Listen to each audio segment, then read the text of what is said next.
There are count them, six Rangers going to the All-Star game in Anaheim. Vlad Guerrero heading back to Anaheim. And right before the proceedings today, Ron Washington handing his All-Stars their official All-Star jerseys. They will take them with. They will represent. It's the Rangers now against the Baltimore Orioles as the final game before the All-Star break is upon us. The Rangers are kind of slip-sliding right now. They somehow have lost 3 straight to these lowly but suddenly hot Baltimore Orioles. We welcome you to Texas Ranger Baseball today. Along with Tom Grieve, I'm Josh Lewin. C.J. Wilson is on the mound today, and C.J. Wilson in this ballpark specifically has done a great job. He's pitched really well here. You know, every time the Rangers acquire a pitcher, you talk about a pitcher on our ball club, the one thing that comes into play is, can he pitch successfully in our ballpark, in the heat, in a ballpark that seems to be conducive to hitters? And C.J. Wilson has certainly answered that question. He's pitched equally well here as he has at home, as he has on the road, and his record is 6-1. He's on a good streak right now in his last 6 starts. The Rangers need a win this last start before the All-Star break. Yeah, the Baltimore Orioles must be stopped. It's a weird thing to say with the kind of season they're having, but they have taken the first 3 of this series. The Rangers will rest a couple of All-Stars today. Josh Hamilton is one of them. Elvis Andrus the other. So at the top of the order, it is Julio Bourbon. The Rangers and the Orioles are coming up right after this.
F-150. Check out the 2010 F-150 and drive one, for it is the best in Texas.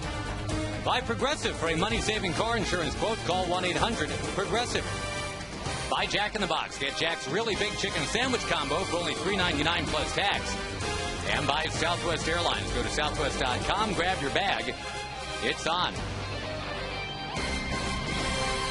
The Rangers had won 11 straight not too long ago. They're 6-9 since then. And right now they're staring at 3 straight losses to a Baltimore team that is 27 games out in the AL East. Rangers need to step up today. They're looking forward to doing that. Taking the field in the red uniforms, and they've got some young fans waiting on them here. What a great Sunday tradition this has become. Get to meet your heroes. Say good luck, go get them. It probably puts a little bounce in the step of the players, I would think, Tag, as well. Yeah, I think the players love the opportunity before a game. If anything, I think it allows you to relax a little bit. Might be a little bit nervous before the opening pitch. You go out there, meet a little kid that's come to the game, give him your autograph. Takes a little bit off the edge of your nerves. The Rangers yesterday, and we'll chronicle all that happened as we go forward. But boy, what a busy last couple days it's been around here. And it does kind of seem like a return to normalcy for some reason today. Just a Sunday day game at the ballpark. Not a lot of pomp and circumstance, just some baseball. And a Baltimore team that really has gummed up the works since arriving here in Arlington. Corey Patterson had that game-tying grand slam, and whoa, that's a quick look at C.J. Wilson now as the scouting reports upon us. Well, 17 starts have gone well. Only 83 hits in 108 innings. Winning record, solid ERA, 2 or fewer earned runs in each of his last 6 starts. And he's been tough on left-handed batters, 0-91. Left-handed batters are 8 for 88. And right in the first inning, it'll be a great matchup. C.J. Wilson has allowed left-hand hitters to go 8 for 88. And Nick Markakis will bat third. And his average against lefties is 385. So that should be a good matchup today. Yeah, Patterson, Tejada, Markakis to start. Wigginton, then Jones, Fox, Tatum, Lugo, and Izturis for Baltimore. Felix P.A. got injured the other night. He's not playing. Matt Wieters got injured the other night. He's not playing. Already Brian Roberts on their 60-day DL. So some of their best players are unavailable. But again, the Baltimore Orioles have come in here and won 3 in a row. They beat Cliff Lee yesterday. Had, as Lee described it, an ultra-aggressive approach, and that's true. 35 plate appearances yesterday against Lee. And 25 of those 35, Tom, the Orioles batter was only up there for 1, 2, or 3 pitches. Yeah, and if you look at the first 3 games of this series, the Rangers should have won the first 2 games. It's as simple as that. They had 4-run leads against an inferior team in both games. In the first game, it was kind of an error that opened the door. The bullpen, uncharacteristically, was a little bit wild. They had a 6-2 lead in the second game. Neftali, going to the All-Star game, gave up a grand slam with 2 outs. So almost every time in the first part of this season, those games are locked down by our bullpen. Didn't happen. Yesterday's a different story. Chris Tillman pitched a terrific game. The Orioles swung the bats pretty well, and there wasn't much the Rangers could do yesterday. But coming into this game, it should be Rangers 2, Orioles 1. And instead, the Rangers really need to win today going into the All-Star break just to salvage 1 game now in this 4-game series. In for a strike to Patterson. Dan Iasanya is your home plate umpire today.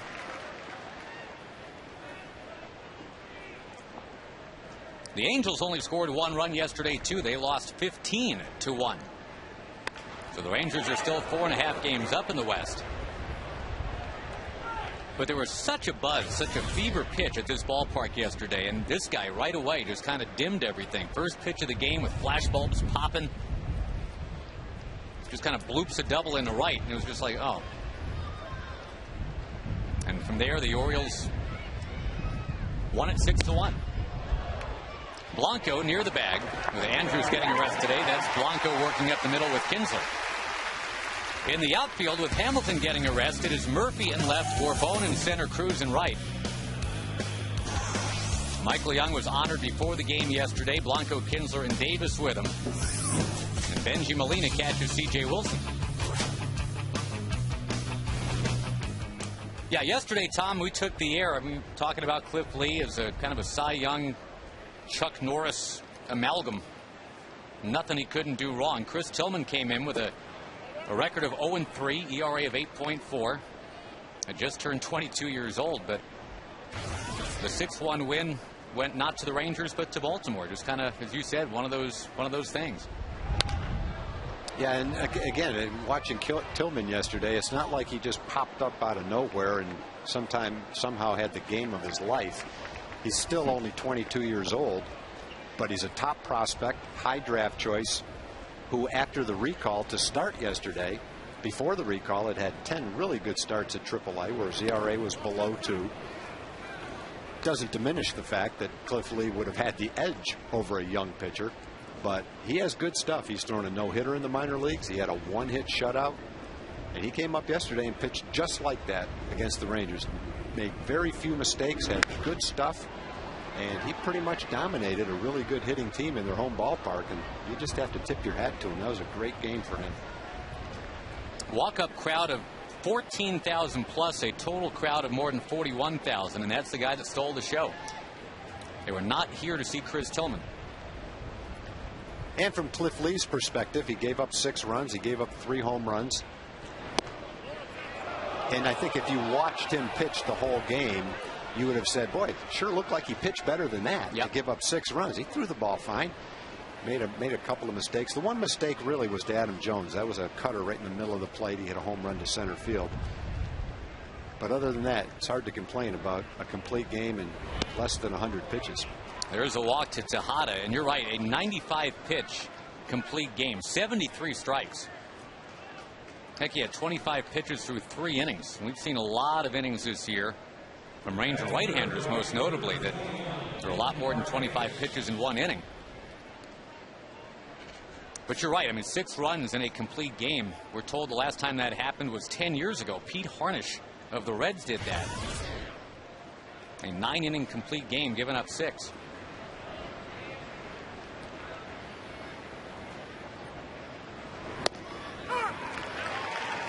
And the other thing that was unusual, and you hinted at it, Tom, for Lee to give up 3 homers. He had only given up 5 all year.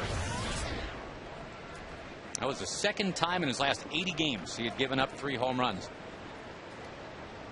So if that's a one-time thing as a Ranger, it's simply out of the way early. Couple to Markakis, and Nick will turn around and question whether or not that last one was outside. But he is down 0-2. Well, if I'm C.J. Wilson, I'm throwing the same pitch. I don't know whether it was a strike or not, but it looked like a very tough location to hit against a very good hitter, so keep firing it out there. Inside this time. They're in the vicinity, close. If you're Markakis, you're not too happy with the calls. But if you're C.J. Wilson, you're saying, hey, those are close enough to be strikes. Well, and if that establishes where that strike zone is going to be today, that's real good news for C.J. In the dirt, and breaking is Tejada. He'll take second base, although Molina made it close. It'll be a wild pitch as the Orioles again look to strike first.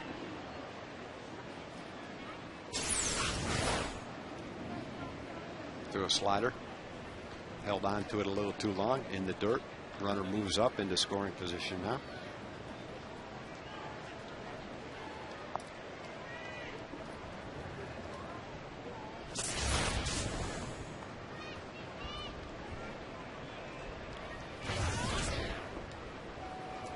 Markakis had one of the 3 Baltimore home runs yesterday. All 3 homers allowed by Lee were on a 1-1 count. And Markakis went the furthest and drilled it to right. Wow. Behind Markakis and down to third base now is Miguel Tejada.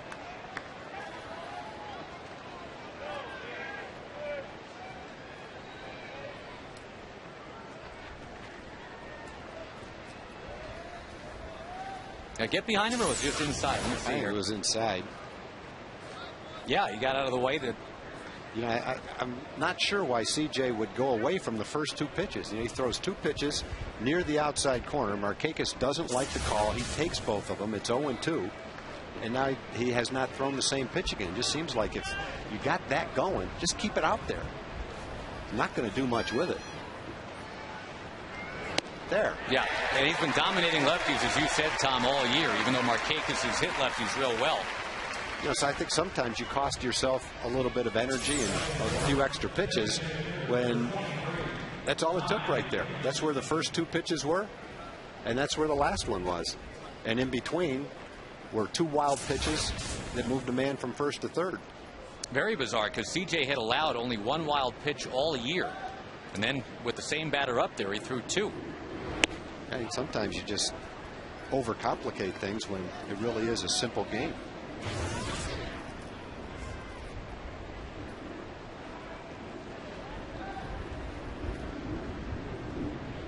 But you get Wigginton right here. No damage done. And he got Wigginton, or he should get Wigginton. Ooh, yep, lob toss got him. CJ's out of the inning. Tejada stranded at third, and the Rangers will be up against a TCU product. Jake Arrieta will be facing Borbone when we come back.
A couple of all-stars sitting it out tonight. No Elvis, no Hamilton.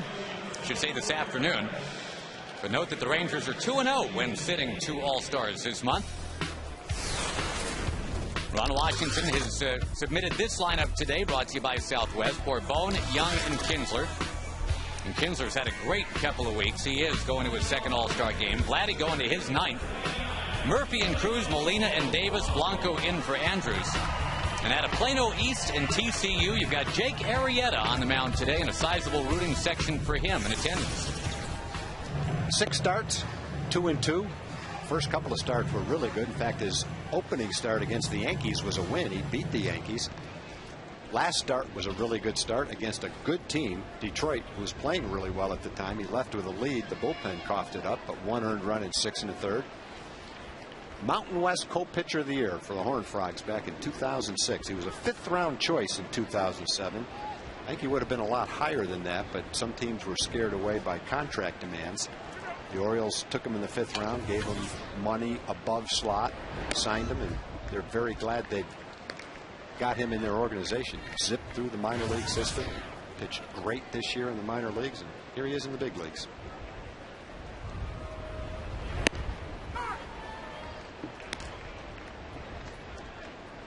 Probably his best start this year at one recently minted against the Tigers. Just the 1 run allowed in 6 1/3. And just like we talked about with Tillman yesterday, amazing AAA numbers. 1.85 AAA ERA this year, allowing only 3 home runs in about 80 innings. And opponents hit 189 against him in AAA. Borbone will sail one up in the air. There is Markakis under the rainbow. He's got it.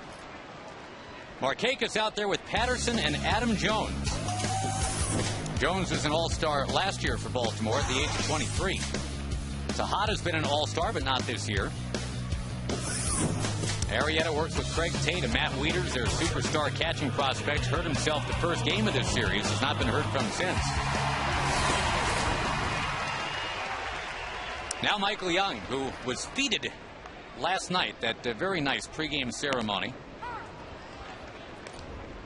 And with the Rangers down 6-1 in the 9th, there was Michael Young busting tail down that first base line to beat out an infield hit. And Tag, I think, very emblematic of why Michael Young had a night in his honor.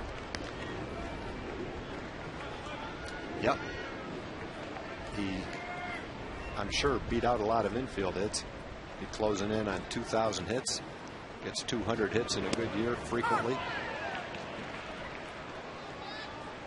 And as the fans appreciated Michael, Michael appreciated the fans. Our Geico quote of the day. Michael said that the one thing that really got him was not so much all that was going on during the ceremony. It said about 20 minutes before the ceremony, when he was out there just running his wind sprints and getting ready for the game, as soon as he appeared, that he got that incredible ovation then. Yeah, that was nice.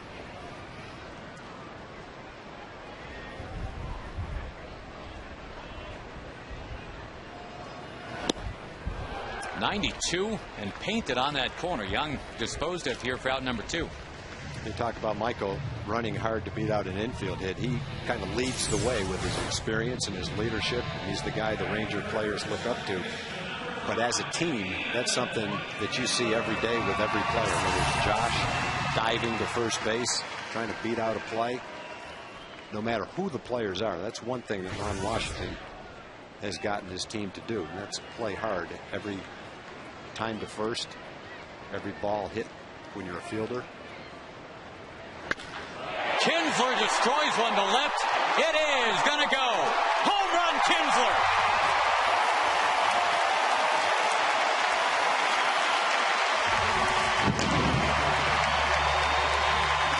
Arrieta had kept the ball away from Michael with success. First pitch to Ian, though, is up and in, and that was without success. Ian jumped on the first pitch and hit it out of the ballpark. Justifying that all-star selection.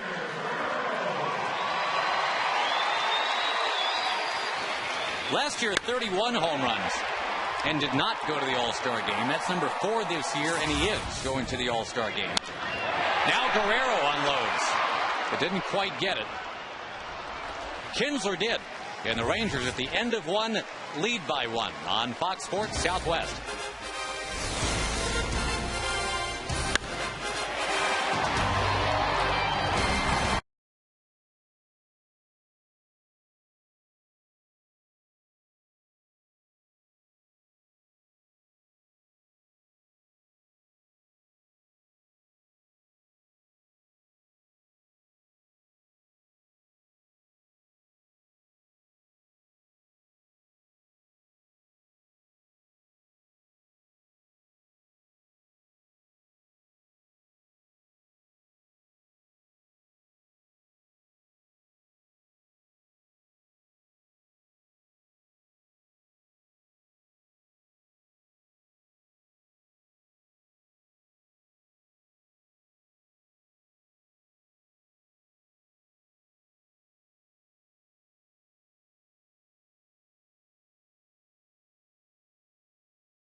Kinsler is homered. The Rangers lead. We go to Jim Knox. All right, thanks, Josh. Community Corner this afternoon. We have Carol Pauley with Camp Aaron. Tell us a little bit about that, Carrie.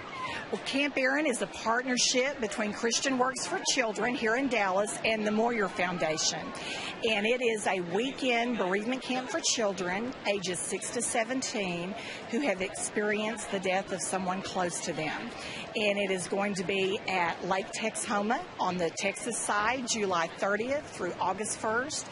And we've got 86 campers going, 65 volunteers, and it is offered completely free of charge to campers. There you go, and you see the information on the screen. Those who want to get involved can do just that. Carol, thank you very much for your time. Josh? Adam Jones is going to take one off the wall. Adam Jones with plenty of speed. If he was really busting it, might have been able to get to third base. He'll pull up and get a double, and boy, he has been impressive. He had the homer to center yesterday against Cliff Lee.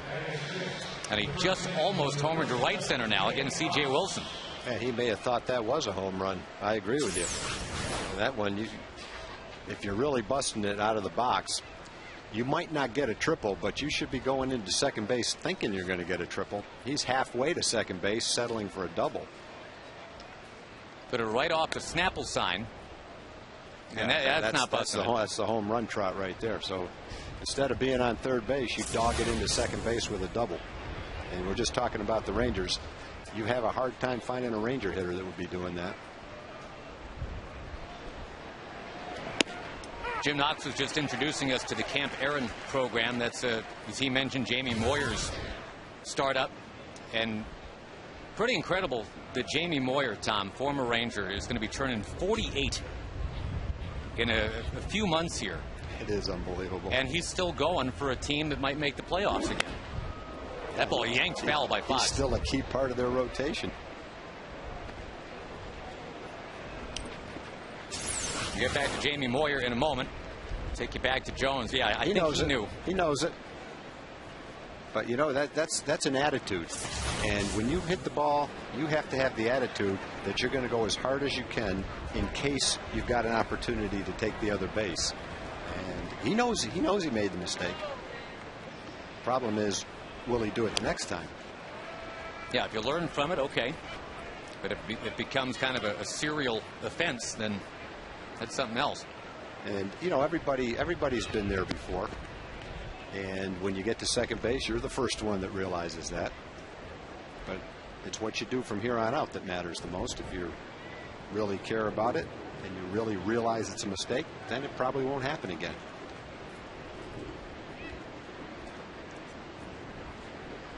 The main thing you have to do is recognize exactly what happened. And from that reaction, he did recognize it.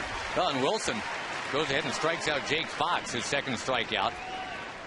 And tag real quick back to Jamie Moyer. I'm interested because, I mean, you're the guy who brought him to the Rangers. There was Moyer with Drew Hall and Rafi for Paul Kilgus, Mitch Williams, Steve Wilson, Curtis Wilkerson at the winter meetings in '88. Obviously, at that time, and this is 22 years ago now, can't imagine you're thinking, yeah, this guy Moyer, he'll be pitching in the year 2010. Hey, I wouldn't have thought that about Warren Spahn or Sandy Koufax. No way. You don't expect anybody except maybe Satchel Paige to be pitching when he's 48. But if you go back to that trade, obviously the key guys in that trade is the Rangers wanted a hitter. Rafi was the guy. The Cubs wanted a closer. Mitch was that guy. They also, as the trade developed, wanted Paul Kilgus. And so we said, well, if we're going to give up a left-handed starting candidate, we need one back.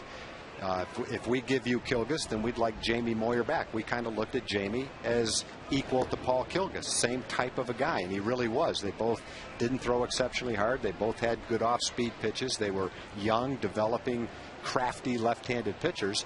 And so the Cubs obviously liked Paul Kilgus more than Jamie Moyer. And so that's how Jamie got in that trade. But to answer your question, I think both Paul and Jamie at that time were looked at as fringe starters, guys that could be fourth or fifth starters if everything went well. But no, to expect what happened in Jamie's career to happen back then, you literally would have needed a crystal ball. And I think I've told you this story too. In 1993, when I was working for the Rochester Red Wings, AAA, and Jamie Moyer pitched well enough at AAA that, hey, finally he's going back to the majors. And we were all like, all right. And I drove him to the airport in Ottawa to get him back to where he, as it turned out, belonged forever. But Jeffrey Hammonds was the guy I had to pick up at the airport. Superstar prospect, and he'd just been sent down. And the conventional wisdom was, well, this is like for a week. They just want Hammonds to get a tune-up. Moyer will go up and just fill in. Well, that was 1993, and Moyer, 17 years later, is still there. And Hammonds has long since been forgotten. Tatum draws the walk, and Julio Lugo will come up. Jamie had a lot of stops in between leaving the Rangers, and it really wasn't until he got to Seattle that he blossomed. But interestingly enough, Jamie had a game early in his career with the Rangers where he started at the old ballpark here in Arlington and beat Toronto and struck out 12 or 14 guys in the game and exhibited that great changeup that he has. And so, you know, you get your hopes up that, wow, we might have something here. We were right. We just didn't realize it at the time, and it took a little longer than you'd like to see. But he definitely has it, and the changeup has been his pitch. And you're right, it was 14 strikeouts, and that's still an all-time franchise record for a lefty. Yep. There's the strike to Lugo. So, as for this lefty, C.J. Wilson, already 2 walks through 7 hitters. And last time out, Tom, it was 2 walks for the entire game, and that's something that hadn't happened for C.J. since May. That's one of the things that C.J. was very happy about in that start. He only allowed 2 hits, but also he only walked 2. That was a 12-1 win against Cleveland.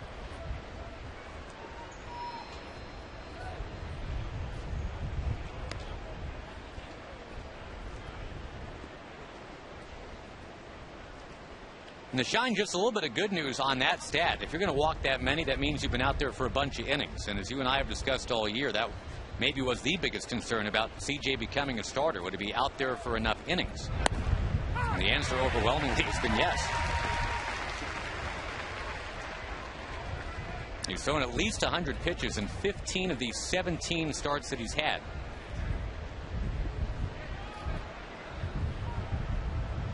So any questions about his durability moving over from the bullpen, those have been answered. Clocked in a left field on 0-2 by Lugo. That's going to be the 5th 0-2 base hit for the Orioles in this series. It's going to tie the game. There'll be runners at second and third now and just 1 out.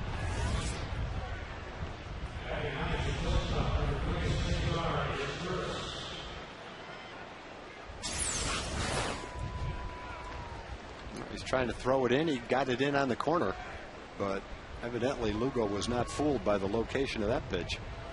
He turned on it and hit it pretty well. Now Lugo's a veteran hitter. You've got first base open, and he ended up walking Craig Tatum. And Tatum's been swinging the bat pretty well in this series, but a much less experienced hitter than Lugo. Tatum gets the walk, and Lugo gets the double.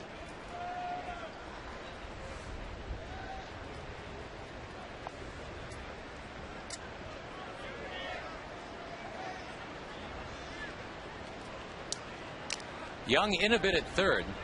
They're back up the middle. That one moving outside to his Torres.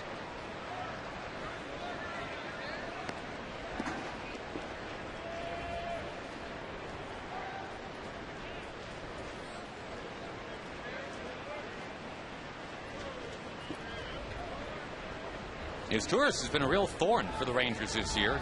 That 2-game series here a couple months ago.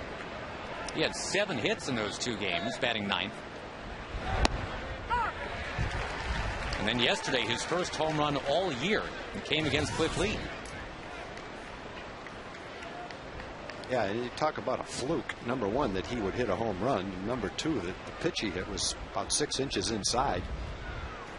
And he was able to keep it fair, and it was right down the line. Probably the only spot in the ballpark that he could hit a home run. So all the factors worked for him with that home run. No doubt about that.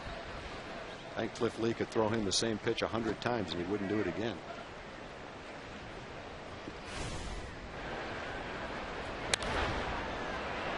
Yeah, he just muscled that. And you're right down the line where it's 332 to get out. Got out by about 5 feet. Now the infield's in all the way. Everybody right near the grass.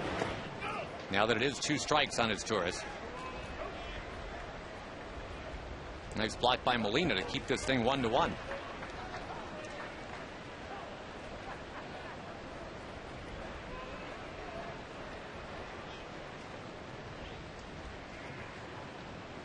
Now, 4 of the first 8 Orioles have reached against Wilson. Now trying to knuckle down and keep runners at second and third. Get that second out of the inning. Well, CJ, his body language suggesting he thought he had strike three right there.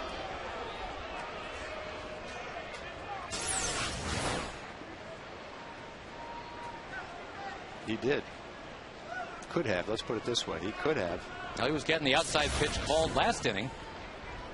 Yeah, that's one, boy, you really want that pitch. You got a guy that makes pretty good contact up there, second and third and one out. You throw strike three and don't have it called. That is, could be a game-changing call. Let's see. Not yet, anyway. As Young gets it across to Davis, and with the infield in, that helps. Yep, absolutely not a game changer. All it did is cost him one extra pitch and a strikeout on the stat ledger. No damage done. And now he gets to face a lefty. We've talked earlier about how CJ has dominated lefties all year. They are now 8 for 90 against him with only 2 doubles. No triples, no homers. But boy, all of a sudden, this guy is danger. Hit the first pitch of the game for a double last night at the game-tying 9th inning grand slam on Friday. You know, we've seen Patterson off and on, and he's been a kind of an undisciplined hitter with very good potential and a guy that lacks contact at the plate. In these 4 games, he looks entirely different. He looks more relaxed. He looks more confident. He's fouling off against Cliff Lee last night. He fouled off some great pitches, ended up making an out, but had a terrific 9 or 10 pitch at bat. And he just looks like a different guy right now. And maybe he's a late bloomer. Maybe the Orioles will be the team that hooked on to him right at the right time in his career. He's looked good in this series.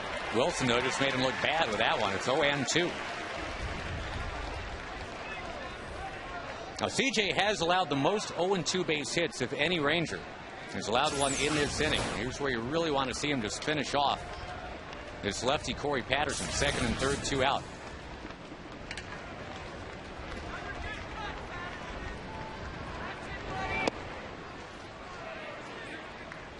Molina reacted like he might have been crossed up right there. Kind of a late maneuvering to make sure he caught that thing. And I don't think Patterson can hurt you if you throw it 90 miles an hour, 88 miles an hour. Low, outside, right out there. Number 2 is what he swung at. 3 was the last pitch. Trying to do it, just didn't get it down where he wanted to. You got a veteran hitter in Tejada coming up next, who, although the power numbers aren't quite there, still a good hitter. So with a 8 for 90 going for you against left-hand hitters, here's the guy you want to get right now.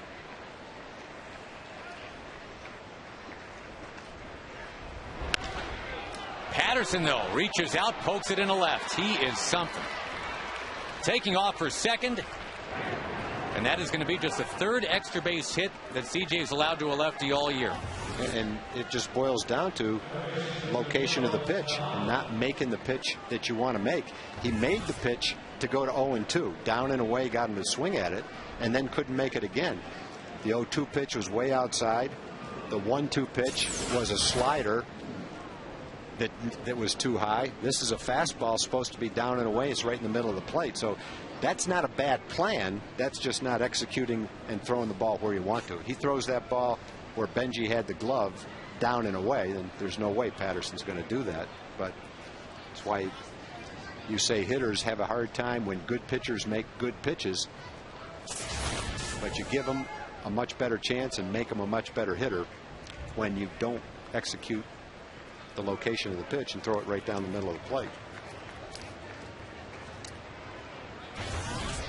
Patterson against Tommy Hunter struck out 3 times.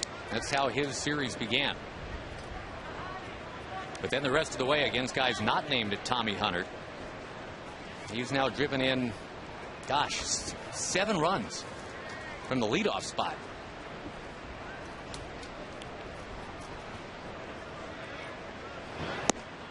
First one, a strike to Tejada.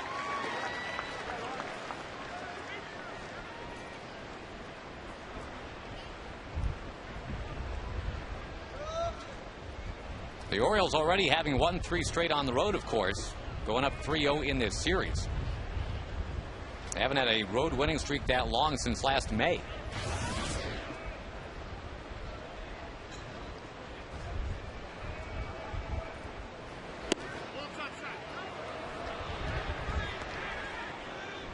And CJ's already at 44 pitches as we play here in the second inning. It is thankfully a well-rested bullpen thanks to Cliff Lee's 9 innings last night. That's the bullpen that needed that rest, so they were pretty gassed before that. And obviously you got the All-Star break coming right now, so whatever you need from whoever you need it from today is probably going to work out fine.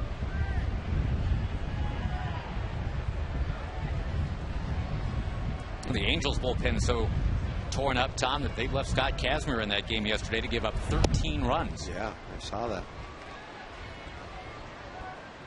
Well, CJ's thrown 25 strikes and 20 balls. So he's struggling right now with his command, both to try to throw strikes and command, probably even more importantly, in the strike zone. Pitch to Lugo, got a little too much of the plate, and definitely the one that Patterson did. And you'll hear anybody that follows baseball say over and over, it's the location of the pitch that's the #1 thing. It's like real estate, right? Location, location, location. That's what they say. Obviously, movement is a big part of it. Velocity is a big part of it. But I think if you can only have one of those, you probably take location. Throw it where you want to. Going for that outside corner and did not get the call. So this long inning continues, and Mike Maddox will come out to give him a break.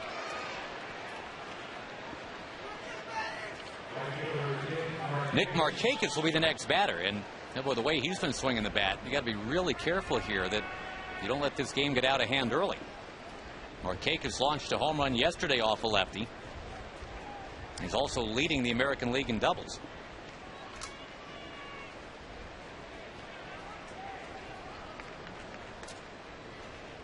We have no idea what CJ is saying, because strategically he's doing the right thing. He's got the glove up, cupped up to his mouth, and Maddox wasn't going to let CJ go quite yet. Now, one thing you do have is you got eight guys out on the field in the sun that are wanting to see a strike and an out so they can get back in the dugout. And you got a good hitter up here. CJ handled him nicely the first time. He did have good location, got ahead 0-2 with 2 fastballs away, and then strike 3, although it came several pitches later, was the same pitch, and Markakis missed it. You got a left-hand hitter hitting .380 against left-handed pitchers, so it's important to make a good pitch on him. If you don't, that's when he can definitely do some damage to you. He's hit safely in 22 of his last 23 games. And not to take anything away from Ty Wigginton, who is going to the All-Star game, but you know, Markakis, if you're only going to take one Oriole, he's got credentials too, hitting around .310.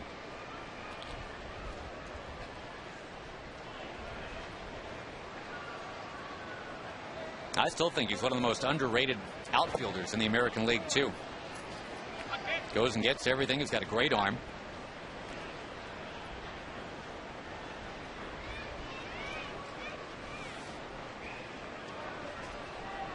He was a first-round pick by Baltimore. They called him the Golden Greek. And the Orioles owner, Peter Angelos, is fiercely proud of his Greek heritage. He was really hoping that this would work out exactly this way. Get a Greek-American ball player in the midst. The great Greek hope.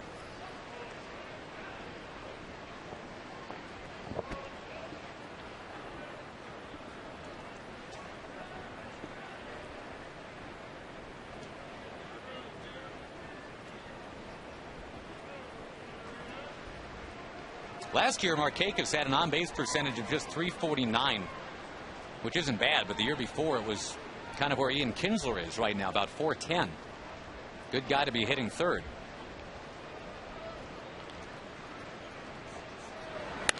And he mashes that one to right. Back to the track. And caught. He got lucky. He tried to throw him in. He almost hit a home run. First time up, he threw him all away. Didn't touch it.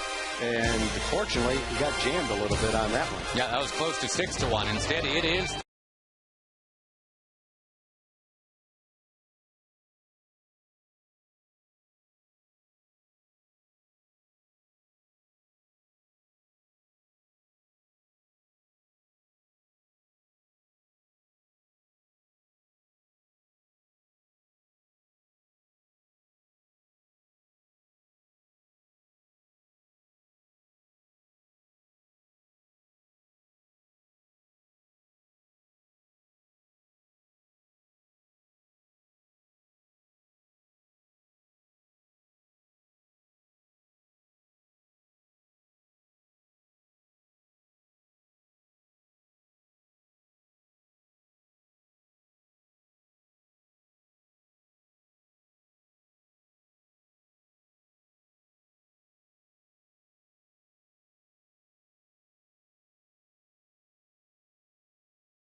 Baltimore is up 3-1, and folks, this summer find out how giving bottle caps can give returning bets a piece of the high life. Go to MillerHighLife.com for more details.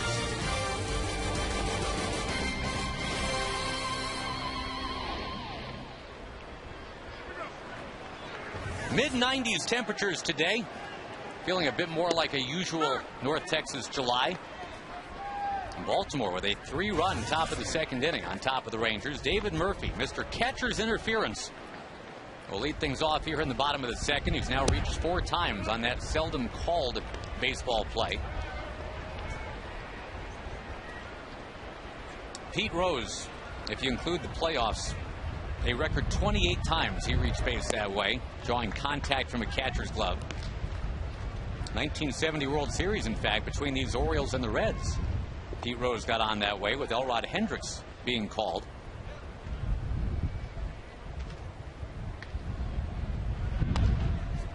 It's not something that Murphy says he sets out to lead the league in, but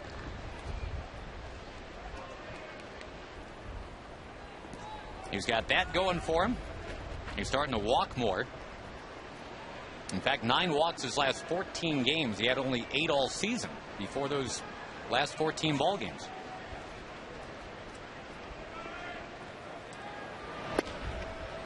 Jake Arrieta strikes him out. Murphy, who scored the only Ranger run yesterday. Got to give these young Oriole pitchers some credit here, Tom. Obviously, we talked a lot yesterday about Chris Tillman. And the Plano East product, Jake Arrieta, getting his chance this afternoon. Yeah, if you go back to Tampa Bay 5 or 6, 7 years ago, and you saw a team that was getting high draft choices and a team that would lose, I don't remember how many games, 90 to 100 games every year, stay in last place every year. And you kept seeing better and better talent on the field, but for a while their won-loss record never changed. But eventually, the young talent, the high draft choices, they started to put it together. It takes a long time to do it that way, and now they've built a winning organization, a winning big league team. And the Orioles are kind of where Tampa Bay was when they first started out. They're starting to get some good young players. And if you look at their rotation right now with Mattis and Tillman and Arrieta, you've got 3 good young starters in their early 20s who all are potential big league winners. And that's a great way to start a rotation. But it's going to take a while before it's a winning rotation. Nelly Cruz right down the line, and it is bending foul. If you look at their position players, Matt Wieters is a franchise-type catcher. Adam Jones is a frontline center fielder. Markakis is an all-star right fielder. So there's 3 guys in your lineup that you can build a lineup around. And so you need more help than that. You need more players than that. But, maybe Patterson at this stage of his career is ready to blossom. Brian Roberts will be back. Felix Pierre's a high ceiling guy. You look at their bullpen, they got a couple of good arms out there. Burke and Hernandez are pieces to the puzzle. And so, maybe it's the early stages of an organization that's beginning to head in the right direction. But it's not going to happen this year. It's not going to happen next year. All of a sudden, you get a few more players there, a few more good drafts, and kind of happens out of nowhere, just like it did with Tampa Bay. No one expected Tampa Bay to win the way they did the first time they did it, based on where they were coming from. And then I think grabbing the right plug-in part. I mean, for example, Tampa Bay grabbed Carlos Pena. Baltimore just grabbed Garrett Atkins and has since released him.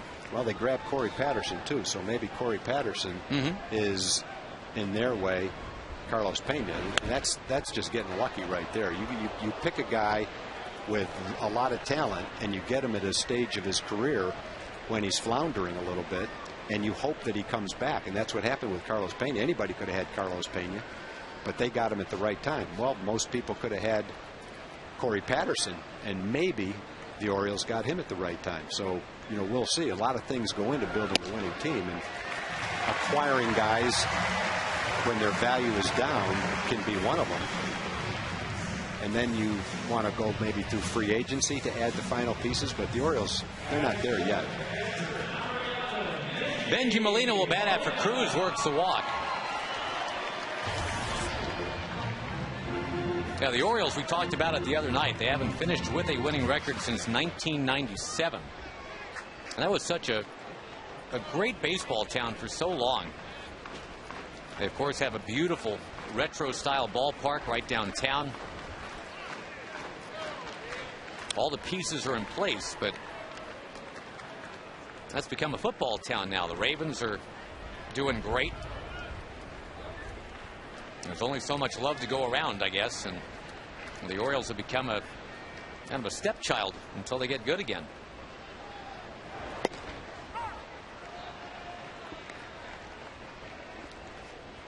Well, the other day the Rangers were behind in the middle of the game, about 3-1 to the Indians. Michael Young hit a 2-run homer.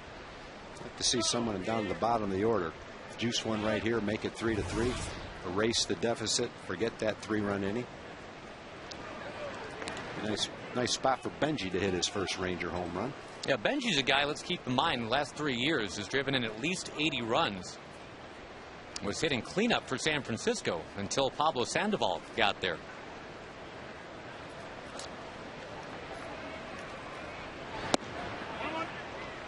World Series experience, the Rangers like that. When John Lackey was, 22-23, starting Game 7 of the World Series, that was Molina guiding him through.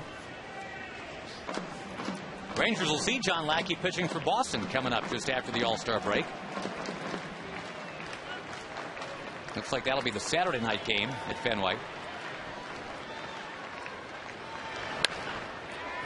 Not the home run. Instead, that is a 6-4-3 double play. And the Rangers now at the end of 2 are trailing the Orioles 3-1.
Brought to you by Geico Insurance, where 15 minutes can save you 15% on car insurance. By AT&T. See what's new from AT&T. Go to att.com. And by Whataburger, just like you like it. Now, C.J. Wilson going for his 8th win of the year, but the Orioles have other ideas. They scored 3 in the top of the second. This after beating Cliff Lee yesterday by the final of 6-1. Cliff, of course, going to the All-Star game as a Ranger. And pretty weird, 1 game as a Ranger. And he will represent them in the All-Star game. First time in All-Star game history that'll happen. And somebody goes and plays representing a team that he's just come to right then.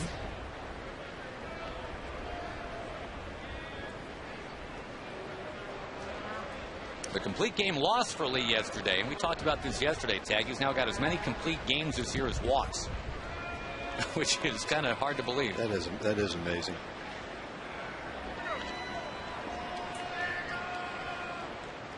All right, let's see if CJ can bounce back. He faced 8 Orioles in the second. The tempo was kind of slowed down last inning through a ton of pitches.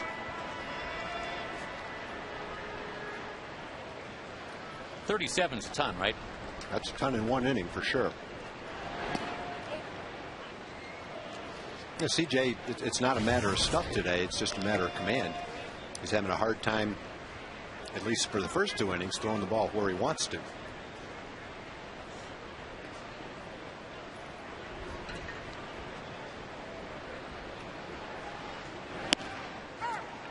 In there to Wigginton, 2-1. He's DHing today before he heads off to the All-Star game. It's likely he will be on the same flight as all those Rangers.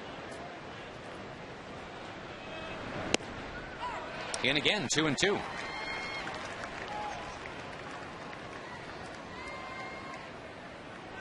Rich Harden, by the way, making a rehab start today at AAA Oklahoma City. He's hoping to be part of things going forward when the second half begins. We've seen a lot of 3-ball counts, and one of the remarkable things about Lee yesterday is we never did see a 3-ball count on a batter.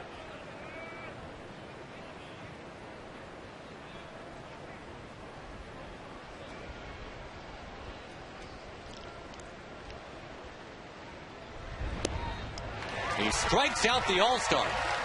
And though it went to that full count and took a while, another good thing happened at the end. Good pitch, too. Looked like a cutter. Ended up a good pitch. I think he was trying to throw a backdoor cutter there, at least where Benji had his glove. Benji has to reach all the way across the plate to catch it, but it turned out to be a good pitch in a location where Wigginton couldn't hit it. If you missed the outside corner by less than that, you end up in the middle of the plate. He missed it by enough to where it turned into a good pitch down and in.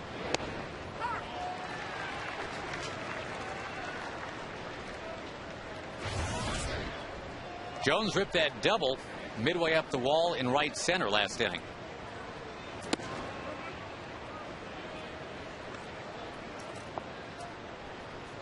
The Orioles have hit 7 homers in this series. They had hit only 7 in their last 2 weeks combined. Of course, the biggest, that 2-strike, 2-out grand slam by Patterson the other night. Boy, first Jason Nix came in here, Tom, with some cruel intentions. It's always somebody. Yeah, I mean, it was Vernon Wells early in the year. Yeah, the one guy gets hot and stays hot.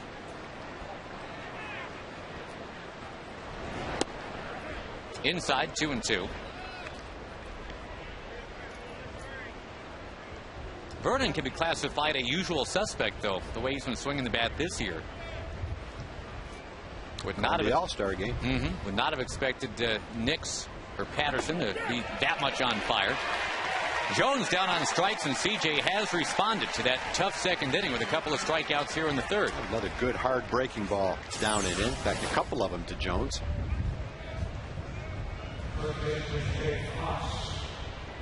Got him to chase it. Yep, come back strong. Second inning's behind you. Come back strong. Hold them right there. Give your team a chance to come back and get the lead.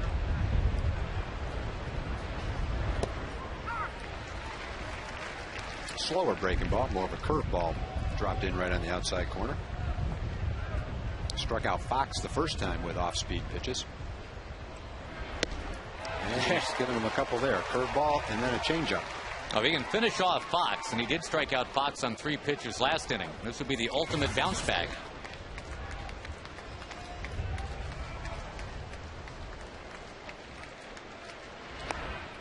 Good try. Yeah, real good try.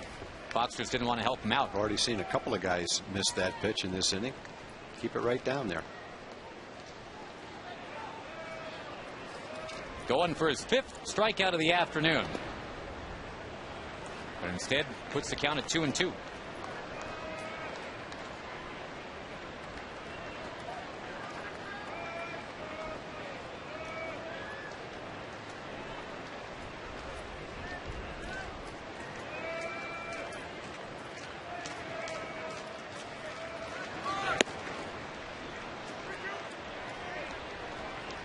And again, as long as the results are there, if he ends up getting Fox, you don't mind that 3-2 count as much. But the pitch count is getting up there. Cliff Lee was at this many pitches yesterday in the 7th inning.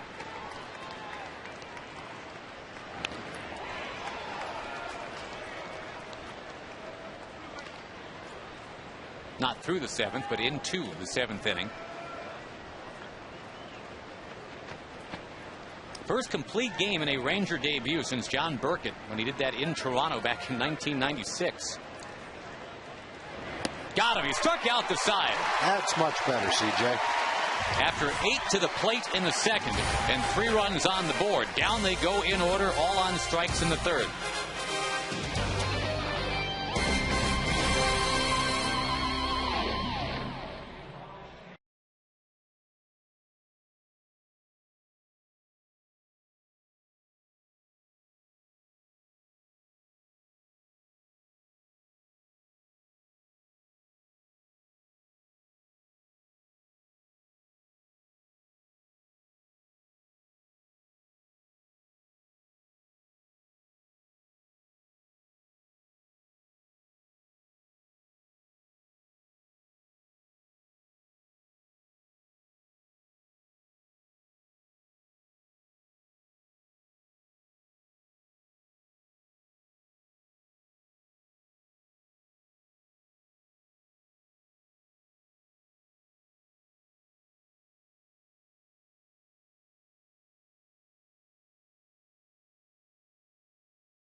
Fans this year, it's easier than ever to find the seats you want or sell tickets to the games you can't make. Go to StubHub.com, the official fan-to-fan ticket marketplace of the Rangers. So return of Chris Davis. He is going to be leading off here in the bottom of the 3rd against the TCU product, Plano East guy, Jake Arrieta. Plano East against Longview, and base hit for Longview. Chris Davis starts the inning with a hard single. And his first hit since coming back up. A pretty good pitch, too. Down and in. Good swing at it. But Justin Smoak traded away. It is Chris Davis at first base for the Rangers now going forward. Smokey, by the way, yesterday, Tom 0 for 4 in his Mariners debut, struck out 3 times, and very unsmoke-like, only saw 14 pitches in those 4 at-bats. Well, he's probably a little over-anxious. New team, new game, new experience. He'll settle down.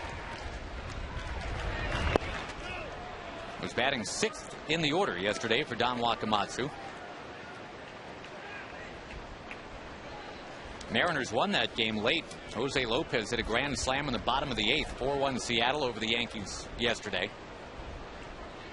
We'll check some other scores from today for you as we go along. The A's and the Angels play later. West Coast game. Jared Weaver against Trevor Cahill. Nice little pitching matchup there. Blanco rips one foul. Got Weaver going to the All-Star game, Tom, with an ERA of 2.97. Cahill's ERA is pretty close to that, 3.1. Yeah, they're both going to go to the All-Star game after pitching today. They'll be in uniform, collect their All-Star bonuses, and then they won't be on the team because they pitched on Sunday. It's a racket. It is a racket. Evidently, you're not eligible to be active for the All-Star game as a pitcher if you pitch on Sunday. Stands to reason because you can't pitch in the game anyway. Starters only, right? Starters only. Yep. Starters only. Now they could put you in the dugout and give you some pom-poms and let you maybe be a cheerleader.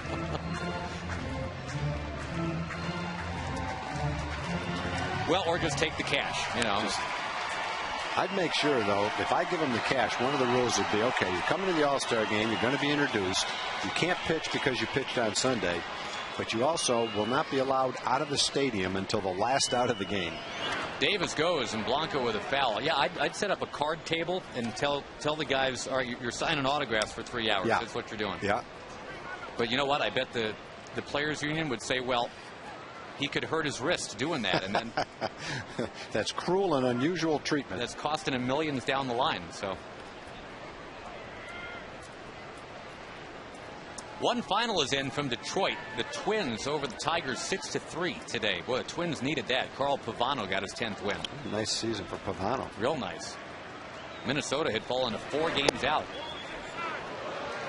The White Sox have won 7 straight. The Tigers have won 5 straight. So kind of the opposite of what's happening in the West. The Rangers keep losing. The Angels keep losing. And everything stays the same.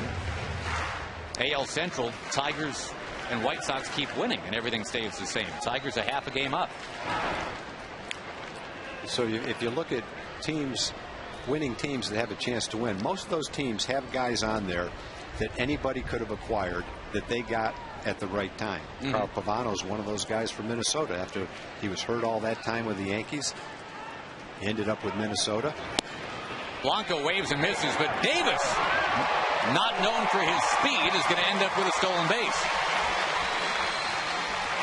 If you look at the Rangers, a first-place team, I think Kobe Lewis could qualify as that. I agree. Any team that wanted to use Kobe as a starting pitcher had an opportunity to sign him, but the Rangers got him for a very bargain deal. And I think you look at Chicago. Let's see. The White Sox have J.J. Putz, for instance. He was kind of at a lower point in his career, and he's pretty much back to throwing the ball like he did as a closer. So it's a combination of good scouting. You say, this guy used to be this, and we think he's got a chance to come back. Let's go get him. And then some good fortune, too, because if another team outbids you for him, you're not going to get him. And the price is a lot lower at that stage of a player's career. Borbon flashing one in the left. Davis has to retreat to second after his second career stolen base. Red Sox beat the Blue Jays. That's just gone final 3-2. David Ortiz is going to hit the All-Star break, Tom, with 18 home runs after all. He's not dead yet. Who's that? I wasn't listening. Ortiz. Ortiz, yeah. Second straight year that it looked like he was done.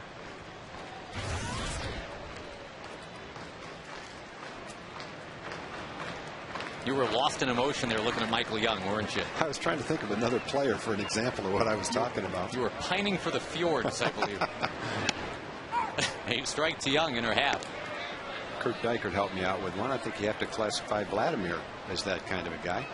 Well, a calculated risk, I think, is the way to put it. I mean, not that Vladdy was risky in the sense that the talent was gone. It was just a matter of could he stay healthy, and was he again healthy? But based on his career and the seasons he's having right now, you'd have to classify his signing as a bargain.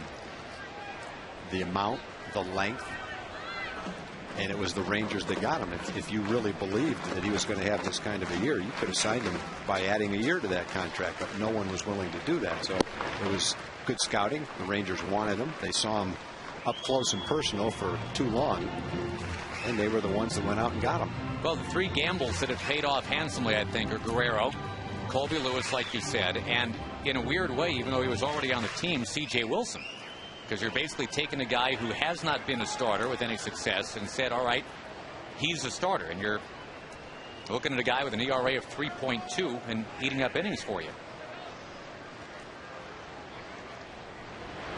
Yeah, that was an excellent move. And the reason I wouldn't classify that as a gamble is because if it didn't work in spring training, then he still goes back to being a setup guy, and you got him right back where you wanted. So all it did is take a little effort in spring training. The other two guys were guys that were out there that anybody could have acquired, and it was the Rangers that acquired them for bargain prices, and they're reaping huge benefits with a winning pitcher and an MVP candidate. Arrieta's got some good stuff. He's not making many bad pitches. Tried to get Michael to reach for that off-speed pitch away. Didn't get him to. Now Ian up with a couple of men on. And Ian has already homered in this game. The first pitch he saw from Arrieta, he deposited out to left. He got a chance to give the Rangers a lead. If he can do it again.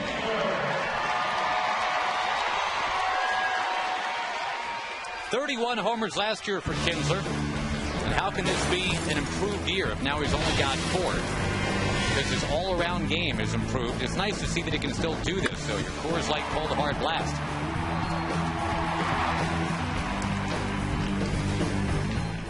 While you were describing the cold hard blast, yeah, I just came up with another guy for the White Sox, probably a bigger guy than Plitz. That's Freddie Garcia. Sure. Anybody, Tigers had Freddie Garcia. Freddie Garcia's velocity was down. He was hurt. White Sox probably had the inside track on him because of his relationship with Ozzie Guillen, but it wasn't a break the bank kind of deal, and he's probably been their best pitcher in the first half. Kinsler fouls it away. And just to finish the thought on him, Tom, I think it's appropriate they gave away an Ian Kinsler growth chart or made that available for sale the other day, because the growth that Ian has exhibited, it's not that he's gaining in height or anything, it's that he's gaining in maturity. His approach this year is just what Clint Hurdle wanted. The on-base percentage is way, way up. And the thing that no one's talking about, he's only made 1 error. Remember, Kinsler, the first 3 years here, was making 18, 19 errors a year. This year he's made 1. Yep, that's a real credit to Ian and the work that he's put in.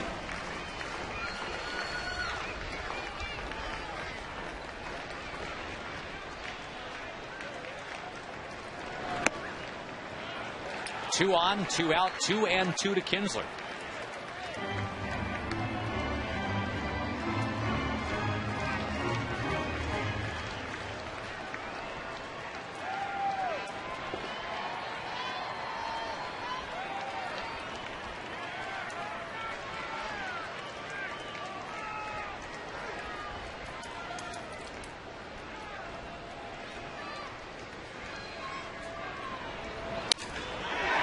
Little bloop, caught at second base. The Rangers strand a couple. We're at the end of 3. And the Orioles lead by 2.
Fourth, and we go say hello to Jim Knox with a very special guest. Yes, indeed. Rich Hand, former Ranger pitcher. Who do we have here?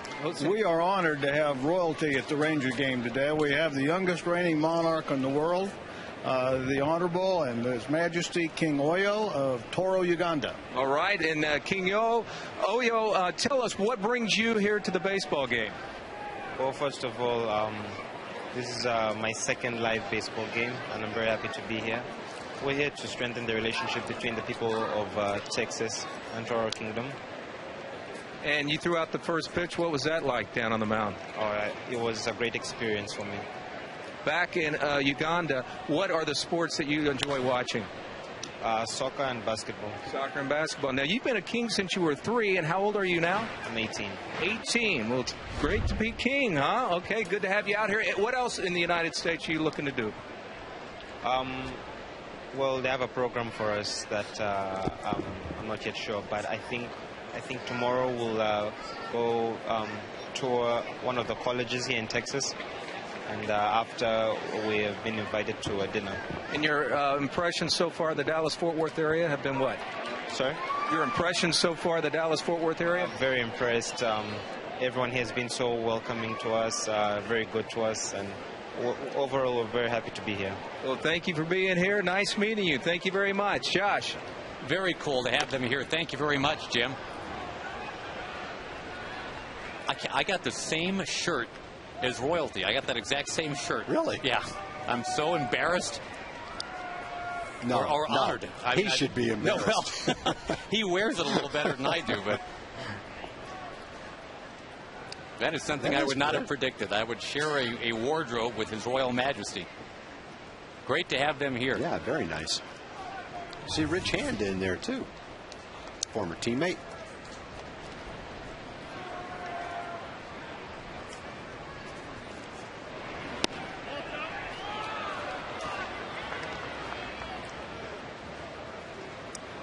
Speaking of royalty, the Queen of England actually went to an Orioles game in 1991, I want to say it was. And from what I recall, it was one of those humid Baltimore evenings, 93, 100% humidity, as Tatum grounds out. And it was also one of those games where it was like 4-2 after 2, and it took 2 hours to play 2 innings. Thought she was watching a cricket game. Pining for a cricket game at that point. Chevy at the ballpark. We're recognizing Stanley Chevrolet for their support of the Kaufman Lions Club. For more information, you can go to ChevyTexasBaseball.com.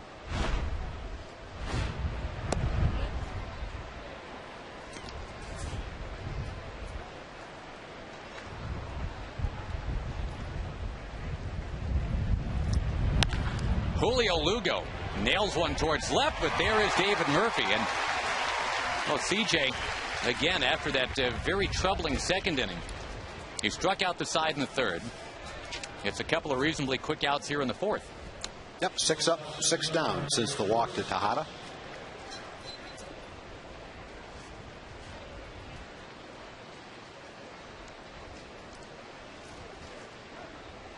The Rangers will have Vlad Guerrero leading off in the bottom of the fourth. Pretty strong bench for the Rangers today, too, with Elvis Andrus available in a pinch-hitting role. And same with Josh Hamilton.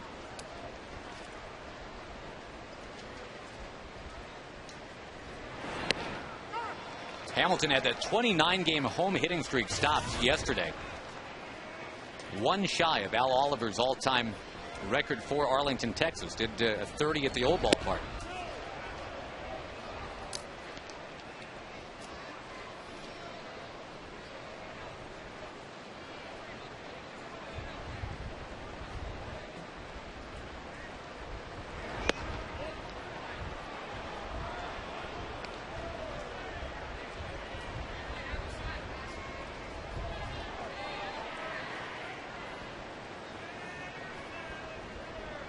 His tour is sitting about .330 over the last 3 weeks. Been a much tougher route of late. Now he's going to draw a walk. The fourth allowed already by CJ.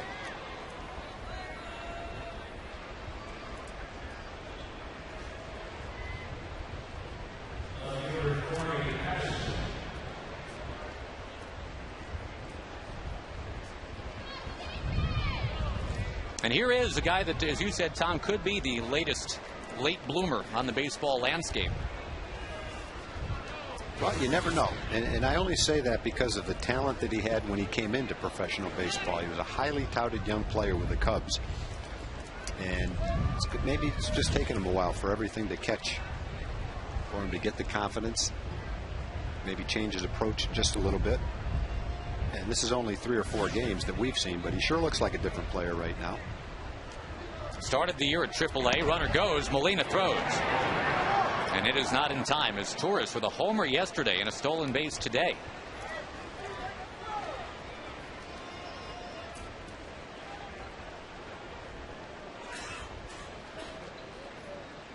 The Orioles, actually, when you think about it, they've had a bunch of guys that bloom late.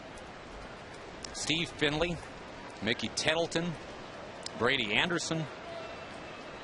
And if Patterson ends up being that next one, kind of 10 or 15 years later, they wouldn't be unhappy. Josh, while I got a second, I need to apologize. Yesterday, I mentioned that Cliff Lee just got to the game at about the middle of the afternoon. Actually, that was not the case, and we apologized last night. He got there around midnight, a little bit before midnight. The Ranger traveling secretary is Chris Lingus, and you don't know a lot or hear a lot about Chris, but he's one of the hardest working guys in the franchise, and he worked his butt off to make sure that Cliff got here before midnight on an earlier flight and accomplished that. And just by a careless comment by me, I kind of submarined all that hard work, so I would apologize to Chris for that. Doesn't sound like a big deal, but I think it is to Chris when you take pride in your job and do a good job. Lingo does. You're Careless right. voices in the broadcast booth should be more careful. You and I have both done. I've done that way more than you have, and Lingo does work super hard. He's very good at what he does. That is a thankless job, boy. It's like if you're the front desk clerk at a hotel, you leave 99 wake-up calls correct. Nobody ever calls you back and says, great job with that wake-up call. Appreciate that. That's pretty true. The 1 out of 100 you miss, you are like an umpire. You're going to hear about it forever on that one. But Lingo didn't even get that one wrong. He was 100 for 100. In there for a strike. And CJ trying to avoid a 5th walk of the game. Of course, Lingo's also responsible for any potential room upgrades for broadcasters. So, it's good to stay on his good side. Yep, there's no doubt about that.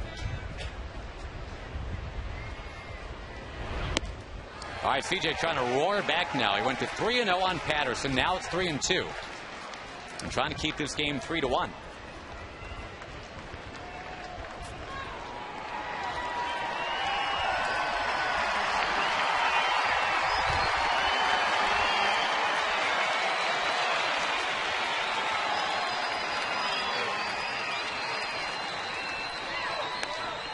Popped him up. And Chris Davis waiting for it. So CJ keeps it right where it was. 3-1 Baltimore, and Vladdy's coming up as the Rangers will hit in the 4th inning.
Guerrero is going to try to get the Rangers back a little closer as we get to the trivia question for this afternoon, brought to you by AT&T.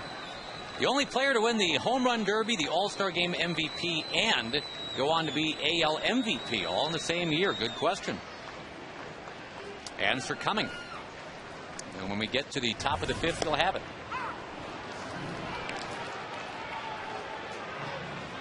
Kirk Plum, Josh, is a Ranger fan and a hopeful future Ranger. He's turning 14 today. Right on. Happy birthday, Kirk.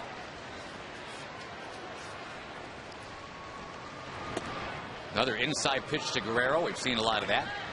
And we got a nice batch of Nanny's chocolate chip and peanut butter chip cookies from Brian Rhodes in Paris, Texas. Hopes we enjoy him as much as his family has over the years, and we have, Brian. Thank you very much. Near the line, that's fair. And Tejada, long, strong throw to get Vlad Guerrero, who's going to hit the All-Star break, not in the best stretch he's had this year. He's 7 for his last 38.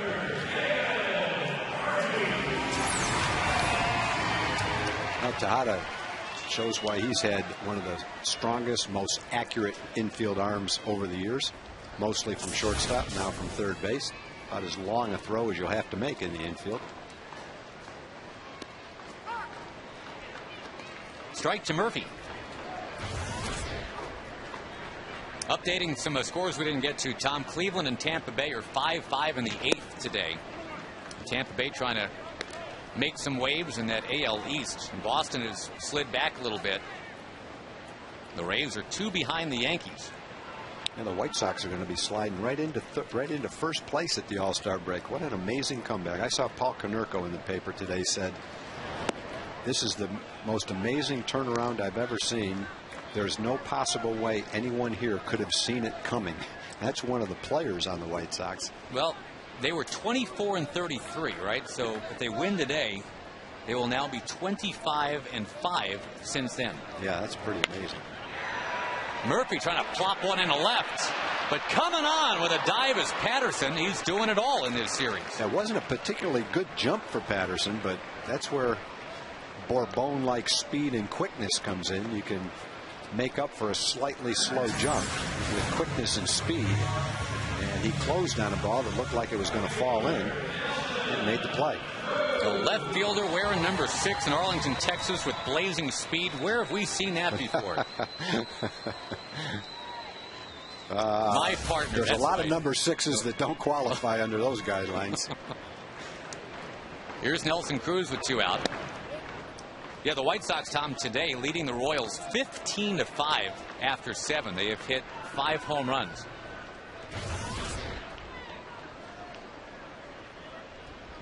And the Tigers losing today, so there will be a tie for first for now in the AL Central. And the White Sox, if indeed they win that game, will hop ahead by half a game. There's your jack-in-the-box AL Central.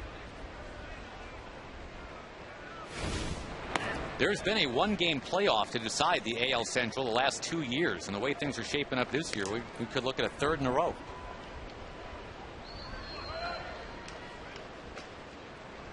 Angels are trailing 1-0 in Oakland. That game's going to the 2nd.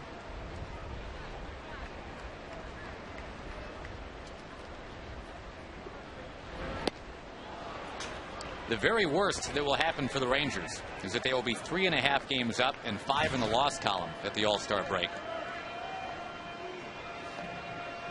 But boy, Oakland, if they keep on keeping on, you don't completely dismiss them quite yet. They could be 7.5 out at the break. Well, the comeback we just described for the White Sox shows you that anything can happen. Cruz will dump one in the right, get himself a 2-out base knock, and bring up Benji Molina. Ron Washington has said that Cruz has been fighting that timing monster. And maybe that'll get him going. Look at the location of the pitch, your Jexa Energy strike zone. Yeah, might not solve the timing monster, but the base hit might make him feel a little bit different, give him some confidence, and allow that timing monster to come back. And every player fights that over 162 games, whether you're Josh Hamilton or not Josh Hamilton. I was waiting for something to happen. It didn't happen. Whether you're Josh Hamilton or Joaquin Arias, it doesn't matter who you are. Over 162 games, you go through stretches where you've got great timing. Everything is perfect, and Then you come out one day and you go, man, it just doesn't feel right today. And hopefully those kind of times don't last very long, but everybody is susceptible to that, no matter how good a player you are. Molina pops one over to third base. And the Rangers again held down by the TCU product, Jake Arrieta. 3-1 Baltimore at the end of 4.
Question, getting ready for the All-Star game. The only player to win the Derby, the All-Star game MVP, and then later the AL MVP.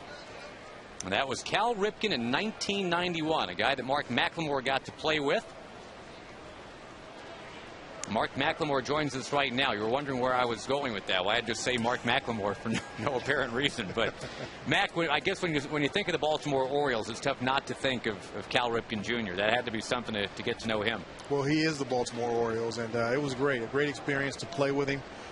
He's a guy that I actually learned a lot from in the 3 years that I was there. And great player, great guy off the field. Just a tremendous person, a tremendous ambassador for baseball. The Orioles obviously now a little different than when you were there. They were building towards something, and obviously this year it's not their year. They're 28-59, but you'd never know they were something like 28-59 the way they've played the Rangers here. It looks like their record would be reversed the way they've been playing these last 4 days. I mean, they're being aggressive offensively. They're being aggressive on the base paths. They're playing solid defense and getting solid pitching, especially from their starters. So they're playing like a very good ball club. Wilson missing to Miguel Tejada. You saw the shot of their interim manager there, Juan Samuel. And that's, I would imagine, such a tough spot to be in. I mean, he picks up the paper and reads every day. Buck Showalter is going to be offered that job at some point soon. And all you can do is, I guess, what you can do, which is send your team out there prepared to play. And he's absolutely done that in this series. Well, that's the sign of a true professional. That's what Juan Samuel is. He's in a very tough position, but he's going out there and he's giving it his all, the way he's done his entire career, coaching and playing as well. So, you know, he's just a true professional top to bottom. Up too high to Tejada. Nick Markakis is coming up, and we're going to take you back to an at-bat with Markakis from earlier. Tag, I'll let you do the honors. Yeah, we're talking about location a lot, and I think these 3 at-bats will really illustrate what we're talking about. This is one of Barron's best. Last night, target down and away, pitch up and in. Markakis hits a home run. Down and away, he throws it down and away today. C.J. Wilson, strike 3. Down and away for the target, up and in. Markakis didn't hit a home run, but he came close. That ball went all the way to the warning track. So you can generally tell where the location is supposed to be by where the catcher's mitt is. And against Markakis, a really good left-hand hitter, even against left-handed pitching, When CJ made the pitch down and away, he got the strikeout. When CJ missed up and in, he almost gave up a home run. And Cliff Lee doesn't miss those spots very often, but last night he did.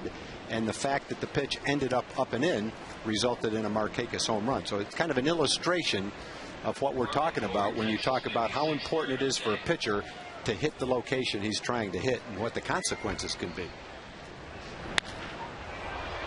Now Markakis hitting one way up in the air towards right. That may be a new feature on our show. Barron's Best. The best of the Barron. And you'll have to describe that for our listeners, Tag. Where's that coming from? Well, Kurt Dykert is our producer. And way back when Mark Holtz was doing the announcing, he loved to give people nicknames. And so the Barron began when Mark Holtz said, Baron von Dykert. And from then on, Barron has become, at least to me, his nickname. Now, he goes by a lot of other nicknames depending on who the people are and how well they know him. But for me, it's the Barron. That's certainly the cleanest one. And that's going back to Mark Holtz. Strike one to Wigginton. And by the way, Mac is a good nickname. And if you'd like to text your questions to Mark McLemore, we'll let you know how to do that in just a moment. Or Ask the Analyst feature. Mac appears on Rangers Live before and after the games. Wigginton offered right there. 57538 is where you text those questions. And look, it's a lot easier to go with a nickname like Mac than McLemore. Well, I do have another nickname, and Mark Holtz is responsible for that one as well. That's right. I know that one. The Doctor of Defense. That's it. That's Mark Holtz. Yep. But that's not on your license plate, though. No. Dr. D. I thought about it, but D of D. That would have been a good one. Yeah. Dr. D. I've got D of D on some fielding gloves of mine. Do you really? Yeah. And there's D.O.D. right there, Darren O'Day. Now that's a true art. Some people just have the knack of coming up with a nickname and it sticks. And man, Holtzy was one of those guys. He really was. He and Hawk Harrelson are probably the top two. Yeah. You and I, Tag, are in last place. Well, I don't know. I know I'm not creative enough to do that, to come up with those kind of things. But Holtzy I think he sat there and thought about it. And when he labeled somebody with a nickname, it generally stuck. Yeah.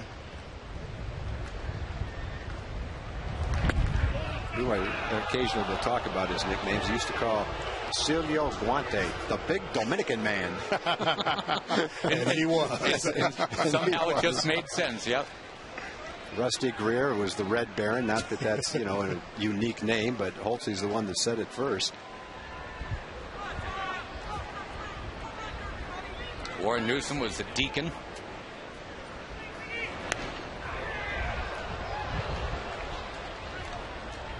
Whoever came up with Kung Fu Panda for Pablo Sandoval, that's got my vote. That's pretty good. That's creative and expressive and right to the point. And highly marketable too.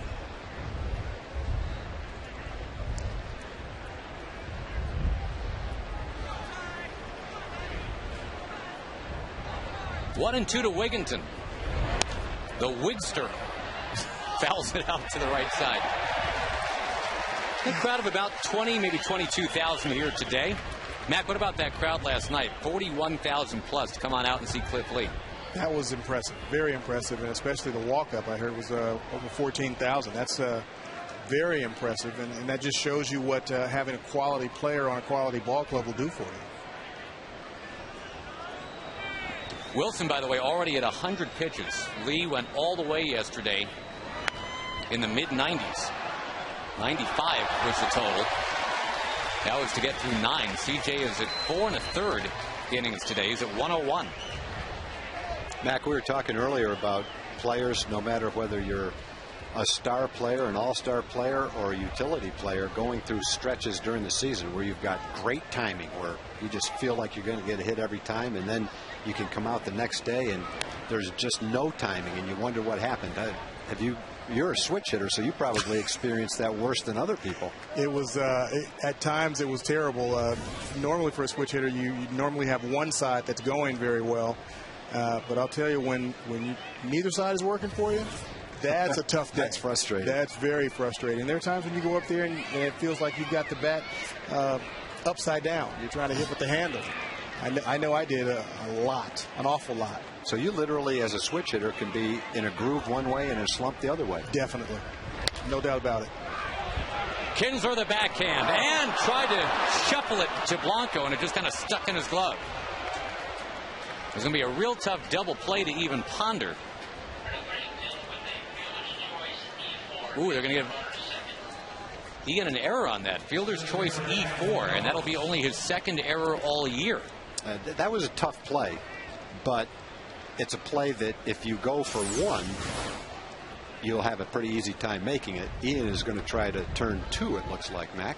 Yeah, this is a play that he can actually turn two on. And, you know, if you ask Ian, he makes that play 9 out of 10 times or 10 out of 10 times. But it's a pretty good play, routine play for Ian, being able to get to it and flip it. He's done it in the past where he just flips it with his glove and right to the short, right to Michael Young at short, and made the double play. But in that instance, you really want to get one, and I think they were really trying to get two out of that. And it looked like Ian got the ball in his glove without a problem and then flipped it and hit his arm with the ball as he flipped it. I think you're right. I think if Ian has that play to make 10 times, he'll probably make it 7, 8, 9 times out of 10. Watch the flip. Like as he flipped it, his arm came down and the ball hit his arm. I think he just went a little bit too fast there, trying to get it out of that glove. Adam Jones, a wave and a miss. Now Jones hit that one midway up on the wall in the second for a double, but then struck out in the third. He's one of the guys that came over from Seattle, that 5-player deal for Eric Bedard. And boy, he's a keeper, huh, Mac? He's a real good one. Real good one. Young player, loves the game, loves to learn the game, loves to talk the game. And he's a kid that actually listens. And he spends a lot of time with John Shelby talking about the outfield and all aspects of the game. Well, when you look at the trade that the Rangers made for Mark Teixeira, you end up with an all-star shortstop and an all-star closer, Felice and Elvis. And maybe the Orioles end up with an all-star center fielder, Jones, and a frontline starting pitcher. We saw frontline talent the other night, Chris Tillman. Maybe they've got a couple of guys in the same kind of a deal. Boy, CJ, who had only one wild pitch all year, has now tossed up 3 in this game. And that eliminates the possibility of a conventional double play. You've got runners at second and third now, and the infield's going to have to come in. Yeah, that's a blockable ball right there for Benji. I don't know. It might go as a wild pitch, but that's a ball that, again, if you ask the player will say that's my ball. You don't see many balls like that get by Benji. No, that was one that he blocks almost every time. So with the infield in, and that helped the Rangers earlier when his tourist was batting in the second. Let's see if CJ can find a way to get Adam Jones out without allowing another run.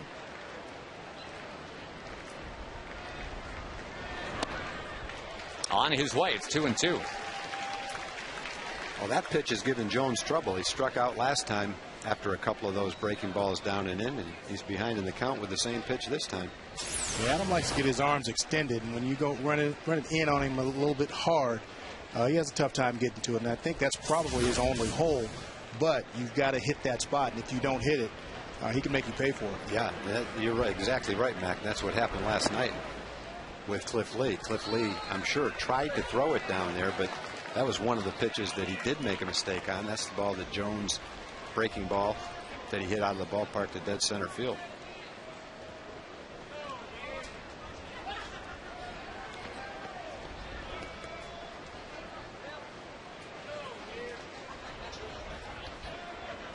Adam Jones, I'm sorry, Ted, go ahead. I was just going to say, earlier in the game, Mac, I'm sure you were watching when Adam hit that ball to right center field and thought it was a home run, ended up at second, and then kind of tapped himself on the head like, oh, man, I should have been running all the way.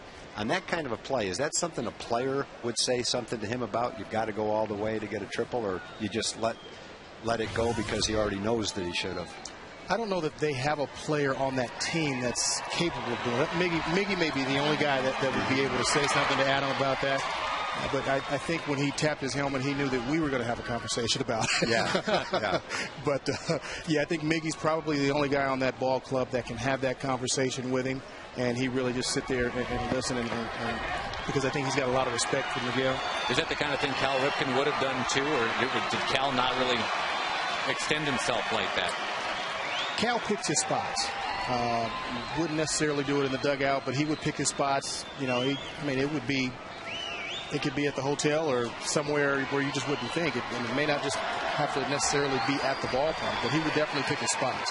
You had a bunch of guys on your pennant-winning teams here that wouldn't be afraid to say something. Absolutely not.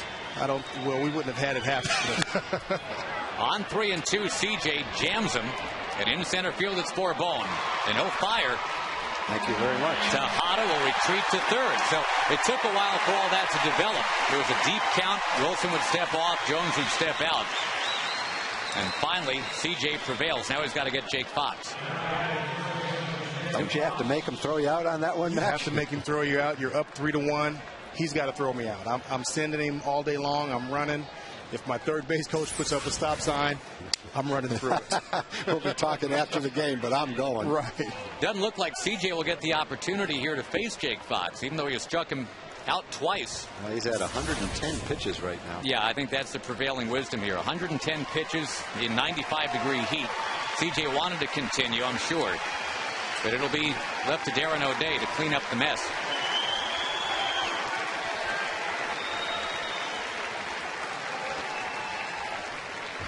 We'll come back in just a moment. Second and third for Baltimore in a 3-1 game in the fifth.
Stretch Drive season ticket plan. You can catch 3 games against the Red Sox, 5 against the Yankees. The Angels are in there. The A's are in there. You save up to 43%. And you've got the option to purchase your same great seats. If there's postseason action here, call 972-RANGERS or go to TexasRangers.com for more information. Mark McLemore continues to visit with us. It's been a long but enjoyable top of the fifth here. The Rangers will go to and try to get Darren O'Day now to get that third out of the inning. C.J. Wilson at 110 pitches is asked to depart so that Darren O'Day can come on out there. It's our Verizon call to the bullpen.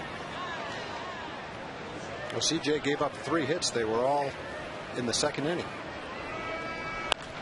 Fox immediately drills one with foul with runners at second and third. Got 3 hits and 2 walks in the second inning. He bunched it all together for 3 runs. Darren tried to get out of this mess, and Jake Arrieta's been tough on the Ranger hitters. They're still trying to come back in this game.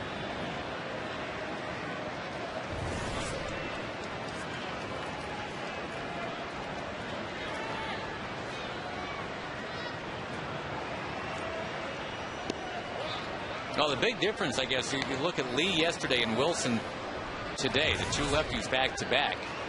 Wasn't even 4 pitches per out for Cliff Lee yesterday. And for C.J. Wilson, I can't even do the math quick enough here, but obviously it was If not twice that, even more than twice that. Good pitch to Jam Fox, and the Rangers, they're going to end up still right in this thing. 3-1 halfway through it. Mac will talk to you after the game on Rangers Live. Thank you, buddy. You got it, Chief. Good job. C.J. Wilson says thank you to Darren O'Day. It stays 3-1.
Dog night.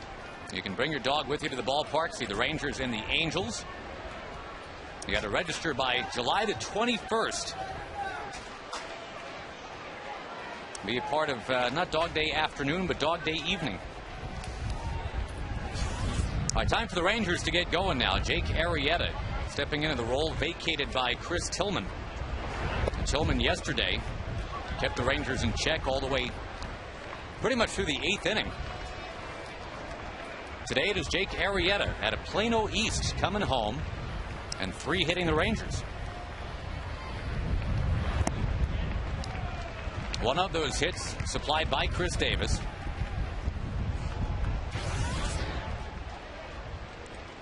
Looking for his first homer in the big leagues this year. He had 10 at AAA, batting .354 for Okie City.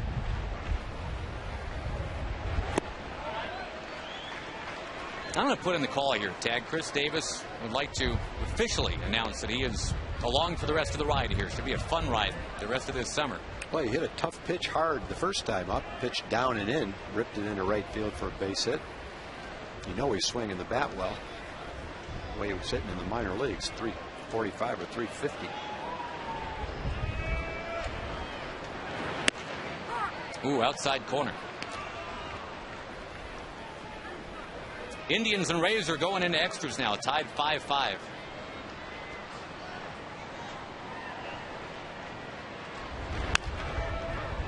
Red Sox over the Blue Jays, we mentioned.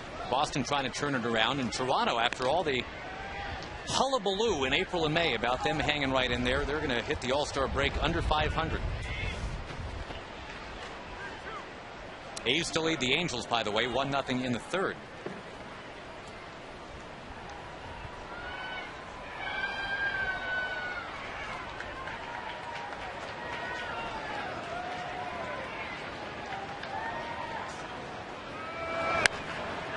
Davis pounds it foul. Got a National League final for you. The Giants over Washington today, 6-2. San Francisco trying to hang in there. They started the day 4 out in the West in the NL.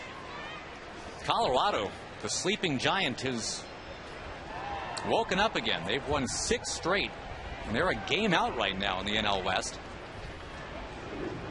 The Rockies and Padres tied 3-3 today.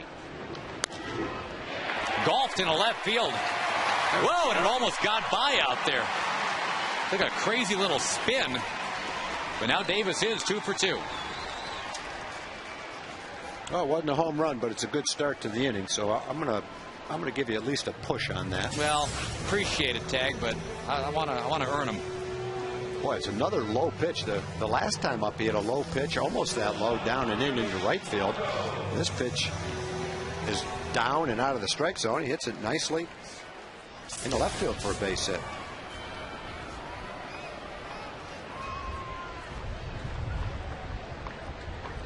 Blanco, a strikeout victim in the third. And we'll take a strike right here. So, Tom, real quick, just back to the Rockies, the surging Rockies. If they win at home today against San Diego, they're going to hit the All-Star break tied for first. Wow, what a comeback. Well, they've done that before, though. Well, on Clint Hurdle's watch, no less. And with the All-Star break coming, the Rangers can put whoever they want in the bullpen today. Maybe get an inning out of Tommy Hunter. Now, this is probably Tommy's day to throw anyway. He pitched first game of the series, so this would be 3 days. Didn't throw a ton of pitches. So he could be throwing between starts to get a little tune-up in, or conceivably, he could be throwing to come in and pitch an inning. He is scheduled to go for the Rangers Thursday when the All-Star break is over. And that would serve as kind of a tune-up, too, so he doesn't have too much time between starts. Tommy, remember, missed the first part of the season with an injury, so if anything, he's been underused in the first half. He's fresh. And if he does come in to pitch an inning, I think Ron Washington would say he wanted him to get the inning. And on the other hand, he might just be throwing between starts. I guess we'll see. Blanco lifting one into left center field. Patterson moving, called off by Jones. And just to finish the thought on Colorado, when they went to the World Series, that was Clint Hurdle who steered them in. As they won 21 of 22 before hitting that World Series, and then they just wiped out. But what a run. That is an incredible run. And to come at the end of the season like that and need almost every game to get there, it's amazing. That shapes up to be a great race. Even the Giants aren't out of it. They're 5 games over 500. It could be a 4-team race coming down the stretch.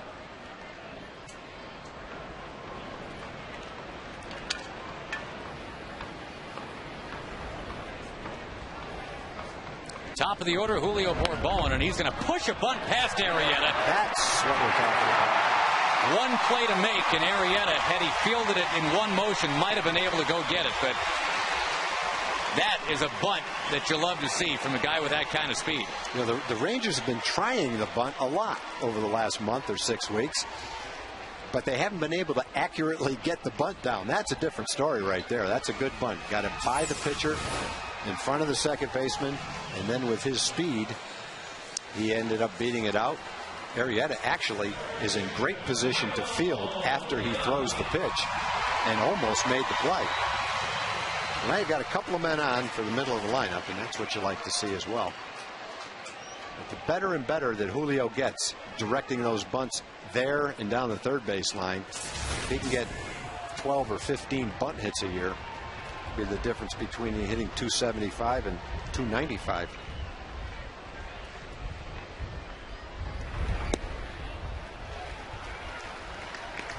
Michael Young in a bit of a tailspin right now. Struck out in the first, so he did walk in the third. Batting average down to 304.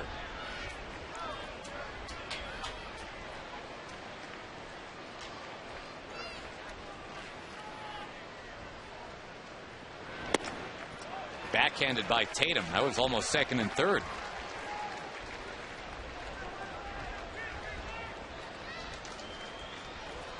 Now Darren Oliver starting to get loose. You know, you don't know. You're right, Josh. With the All-Star break coming up, everybody could be available. So you're not exactly sure which guys are throwing and which guys are throwing to come into a game. Darren definitely would be throwing to come into a game. Tommy may just have been throwing between starts. Normal throwing that you do in a bullpen to get your workout in. Generally, though, pitchers would do that before the game. But I think in this particular game, because it doesn't really matter if you do it before the game, and because you could pitch in the game in an emergency, they probably waited to do it. And that's what it looks like, just a workout. In case the starter gets knocked out early, you'd have an extra guy out there. taking all the way, and it's a strike. Singles from Davis and Bourbon setting this up. Middle of the season, without the All-Star break, you're not going to have Tommy out there throwing to come into a game until his next start, and he would probably have already done that throwing before the game to get it out of the way.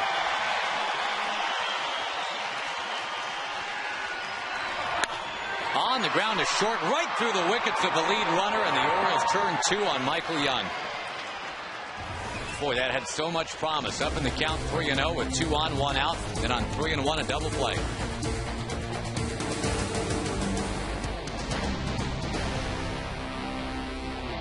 Center field during this half inning.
Go to Southwest.com, grab your bag. It's on.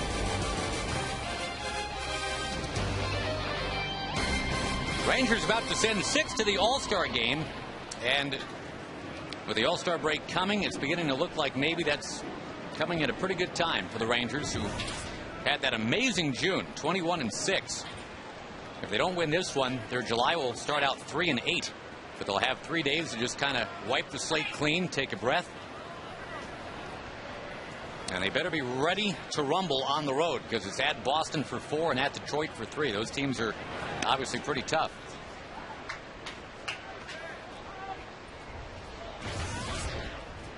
Baltimore's got a shot for a 4-game sweep. Last time they did that in Arlington, Tom Grieve was playing for the Rangers, 1976. The Kenny Singleton, Lee May, Al Bunbury Oriole years. 1 out here. Darren O'Day gets that out. And Ranger fans, the Rangers are hot. It's getting hotter. Beat the heat. Cool off with a $1 any size soft drink or sweet tea at McDonald's. I popped up the 1976 Ranger roster tag, and just going to run these names at you just so we can reminisce, or you can, because I wasn't here. In fact, I was 7. Juan Beniquez, Jeff Burrows, Gene Kleins, and Dave Moats were in the outfield with you. Yeah, Juan Beniquez had a really good year that year. He's one of the best defensive center fielders in the league. I don't know how many runners he threw out at the plate that year, but it was more than a handful. And Moats had a good year that year. Moats was a smaller lefty, right? Yeah, Moats was a fast, stocky left-hander. Sprayed the ball to all fields. Kind of a utility outfielder on that team. Sonny was the starting catcher, of course. John Ellis and Bill Fahey backed him up. And yeah. Of course, Bill Fahey's son was playing for these Orioles last couple of years. Brandon Fahey. Mm-hmm. That ball popped in the air, foul by Lugo. All right, your infielders, you ready? Doug Alt was a Ranger that year. Mike Cubbage was a Ranger that year. Jim Fregosi. And, of course, Mike Hargrove, Toby Harrah, Roy Howell, Lenny Randall, Roy Smalley. Yeah, a lot of good infielders there. It wasn't too long after that Roy Smalley and Mike Cubbage were put in a trade to acquire Burt Blyleven, if I remember right. Yeah, Blyleven arrived later that summer, actually. Roy Howell was a high #1 draft choice, was the regular first baseman. Strong left-handed hitter. Mike Hargrove was the regular first baseman. Jim Fregosi would spell him as a right-hand hitter over there occasionally. Also on that team, Ken Pape and Danny Thompson. Yep. Danny Thompson passed away over the wintertime. He had leukemia that year. Next year we wore a #4 on the arm. #4 armband for Danny. Lugo down on strikes. And his tour is coming up. Oh, you want to hear the pitchers real quick in 76? Sure. Mike Bassick, senior. Len Barker was on the staff that year. Steve Barr, the lefty. Tommy Boggs. Blyleven came that summer. Nellie Brile, Steve Foucault, Steve Hargan, Gaylord Perry. Fritz Peterson was a Ranger that year. Bill Singer, Jeff Turpko, and Jim Umbarger. There you go. Quite an accumulation of Rangers. A variety of starters. Old, young, left, right, a little bit of everything in that group. Thought you'd like to hear that. Ron Washington is going to make that pitching change with 2 outs in the 6th, and we'll be right back.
Here with a friendly reminder to check out foxsportssouthwest.com. There you can find the latest from the 7-on-7 championships in College Station. Also, an interview with Sam Bradford, the former OU quarterback. And gentlemen, my personal favorite from that 76 team, Mike Hargrove, who just happens to be my godfather.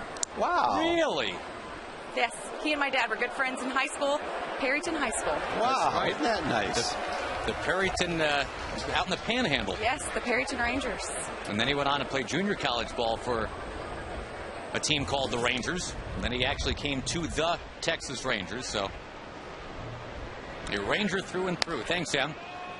Darren Oliver in the game and gets a slicing drive off the bat of his Taurus to end things in the top of the 6th. Rangers trying to get to work now. They got Kinsler and Guerrero, a couple of all-stars coming up.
Sonic and the jackpot today worth $500 and dinner for two at Sonic. Good luck to Renee Brown of McKinney. If a Ranger hits the Grand Slam this inning, we're giving away $25,000. You can register at any North Texas Sonic restaurant. TCU's Jake Arrieta is pitching very well. The Rangers are trailing 3-1, in danger of being swept by the previously lowly Baltimore Orioles, but they are riding high in North Texas.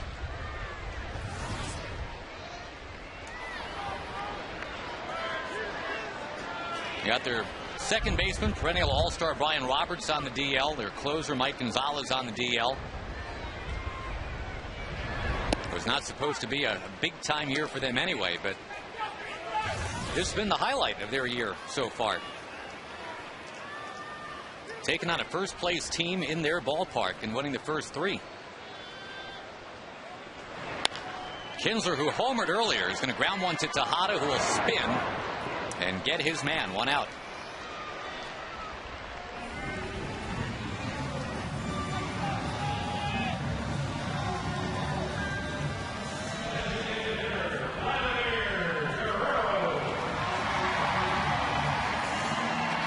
Vladimir Guerrero comes up now.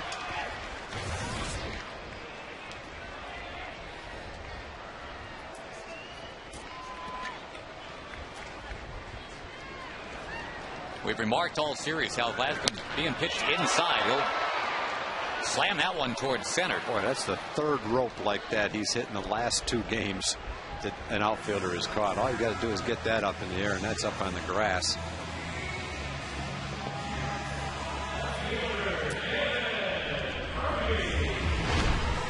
On your Ford leaderboard, the season that Vlad has had so far, 75 runs batted in, is second most in the majors right now.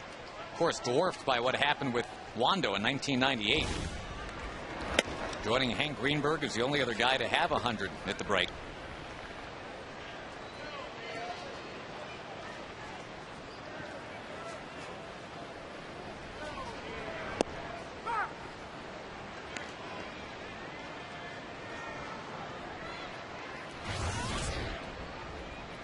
Murphy now with a .267 average with an 0 for 2 today. Day off for Josh Hamilton and for Elvis Andrus. Wouldn't surprise you if at some point, especially Hamilton, was asked to take one big swing off the bench today. Yeah, I would think if I were Josh Hamilton, I'd be taking some batting practice right now because he's going to get an at-bat in this game.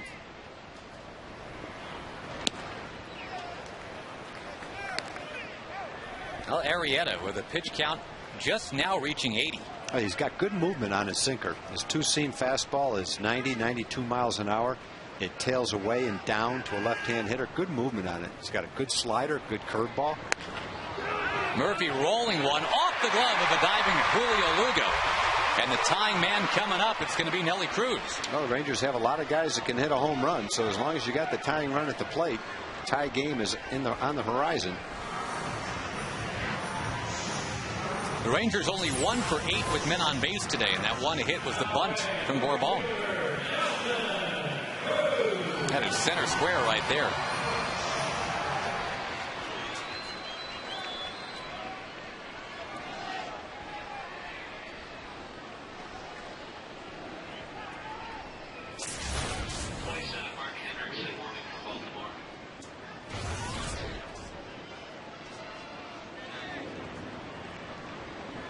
C.J. Wilson started for the Rangers, only allowed 3 hits today, but he only lasted 4 1/3, throwing 110 pitches. Rangers out hitting Baltimore 6-3, but trailing 3-1. There's Mark Hendrickson getting ready for Baltimore.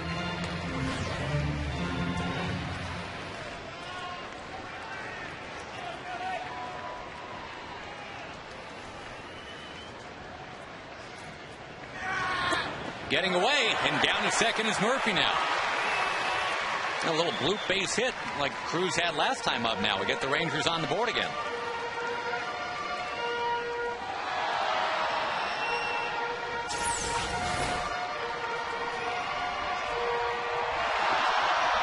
We should note also, Tom, the A's have just extended their lead on the Angels, 3-0.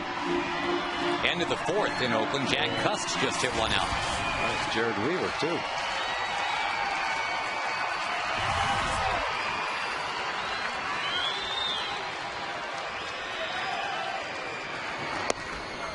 Upstairs, 2-0. Molina's on deck. Is that a spot where Hamilton could come up, do you figure, if it's 2 on, 2 out? Yeah, it could be. You know, you think he might save him for a little later in the game, maybe with a couple of men on when Blanco's hitting. But it's potentially a spot.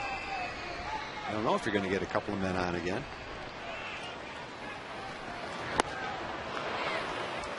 Nelly trying to tie it right there.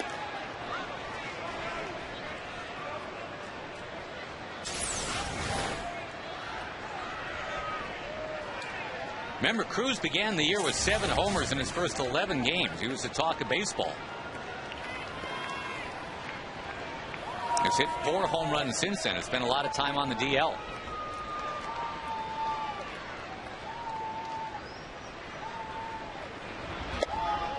Inside. Rangers had a nice chance last inning. 2 on, 1 out. And a 3-1 count to Michael Young, but Michael hit into a double play. There's your answer right there, Josh. Yep, Hambone getting ready. That would wake up the crowd if he steps up there with a couple on. You know, earlier in this inning, Matt Trainer was playing catch with Josh Frazier out in the bullpen. And that probably was in case he was going to come into the game, his arm would be loose in anticipation, depending on how this inning went, that Josh Hamilton might pinch hit for the catcher in this inning.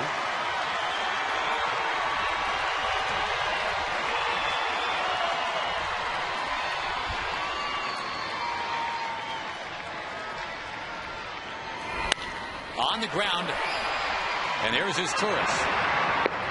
And the Rangers have now stranded 5. Hamilton does not get a chance to swing. We're at the end of 6. Baltimore's up by 2.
Well, the old classic song is Riding High in April, Shot Down in May. And the Rangers have kind of scooched up the calendar, riding high in June.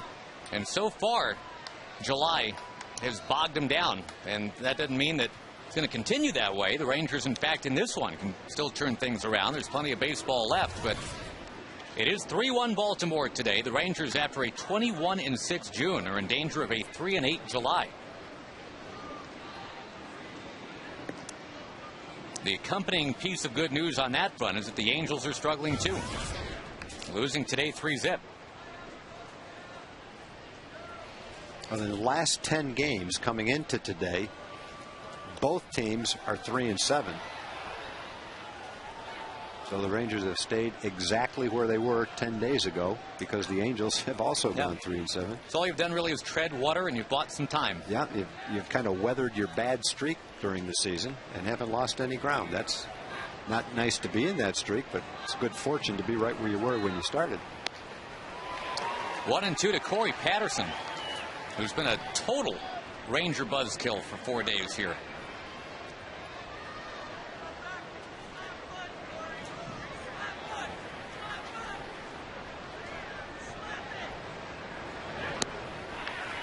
Darren Oliver will even the score a little bit. Good assortment of curveballs right there for the strikeout. We mentioned, Tom, the Rangers, once the second half begins, or the post-All-Star game part of the season begins, it's a challenge. Right away, it's 4 with Boston at their place, 3 with Detroit. And then when you finally come home, it's 4 with those Angels. So you better be playing a little bit better by then, I guess. Yeah, I would say so.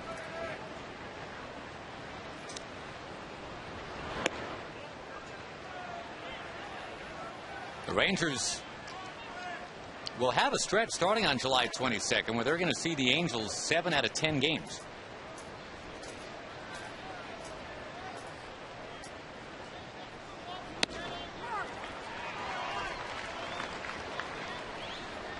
I guess if you're going to be playing at your optimum level, that might be a week and a half that you pick right there. You got 7 out of 10 against the Angels.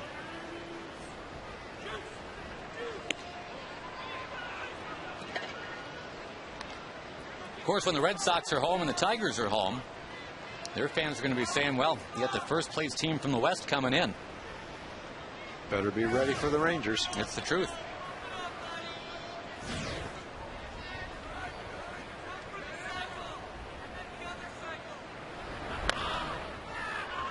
Right up that line, and that's called a fair ball.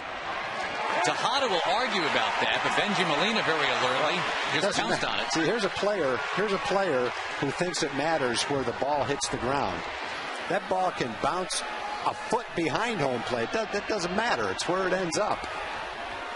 Unless it hit his foot, and I don't think it did. No, he's not saying it hit his foot. He's pointing to a place where the ball hit the ground, and yeah, it might have hit the ground back there. Who cares?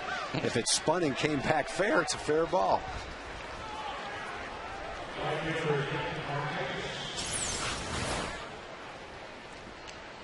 It comes down, and it probably does bounce in foul territory. Doesn't matter. The ball came back out in fair territory. You can see a ball with a lot of spin on it go down the first baseline foul and spin back into fair territory. That really is not an issue. Boy, I love what the Ranger bullpen has done. The 2 Darrens, O'Day and Oliver. So far, it's been 6 up, 6 down.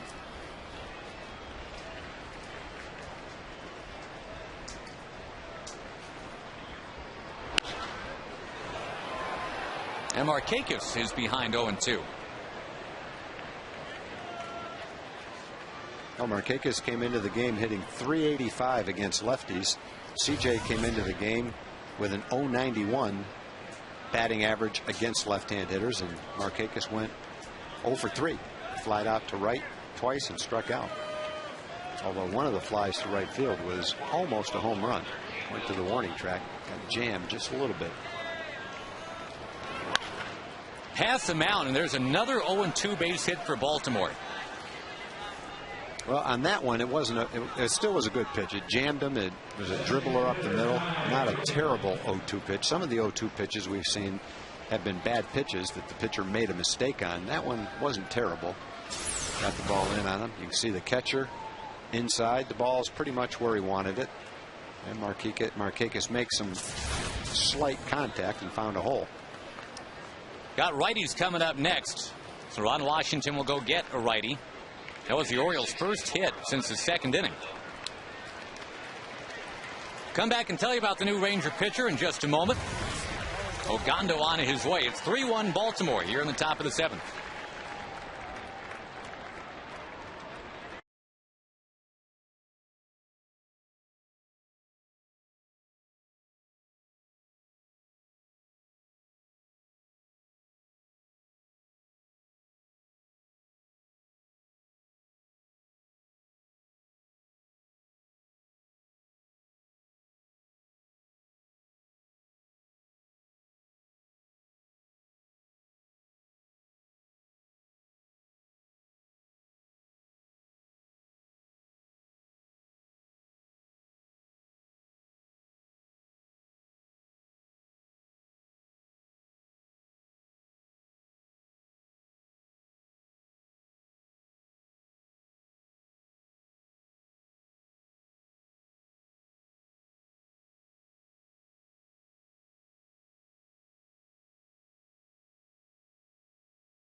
today where fan is both a noun and a verb at the ballpark. 95 degrees. The Orioles and the Rangers are in the top of the 7th, 1 on, 2 out. And Alexei Ogando has been told to come on in. So far, so great in the major leagues for Alexei. I'll say. Opponent's batting average 109. That'll win you a lot of games, save you a lot of games. Facing the Orioles All-Star Ty Wigginton, who had a real quick start to his year. His first 41 games, 13 homers, 31 RBI, but his next 41, 1 home run, 14 runs batted in. For those first 41 games, that's what got him to the All-Star game.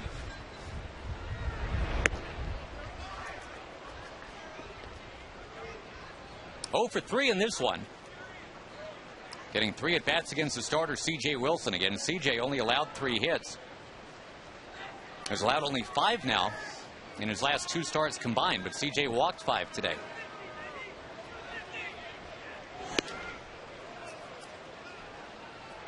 That'll be pretty rare when Miguel Tejada walks 3 times against 1 pitcher. That happened today. Well, Tejada, he's had 346 at-bats this year coming into the game. He only walked 11 times, so that's a dramatic development in this game for him to have that kind of a game. There's a game this year where Juan Uribe walked 4 times in one game and got hit by a pitch, and that's the guy that kind of like Tejada walks usually about 16 times a year. Well, a lot of strange things going on in this 4-game series. Probably the strangest is that the Orioles have won 3 straight and they're leading the 4th one. Meantime, the Angels are trailing 3-1 as they go to the 6th.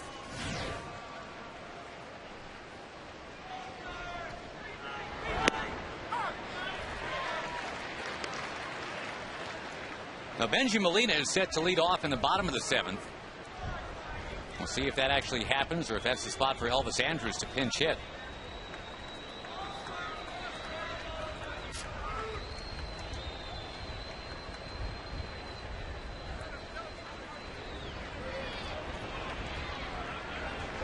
Baltimore will be home on the other side of the All-Star break, and they've got that extended All-Star break because they're off on Thursday.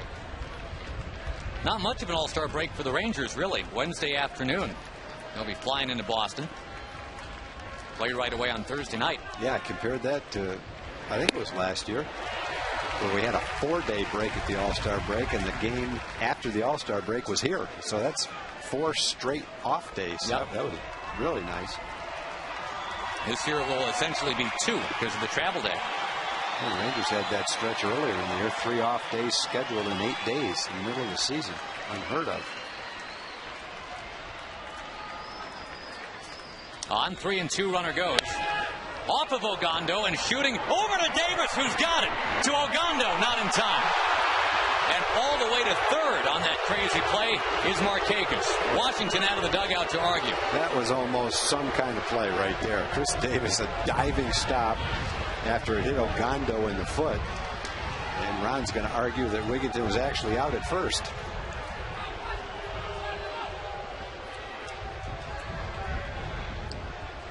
Hard hit smash, too. I hope his foot's okay. They're checking to make sure Ogando's all right. Looked like it got him in the shin. Or just above the ankle. What a play by Davis, though. That would have made every highlight show tonight had that been an out. What a reaction.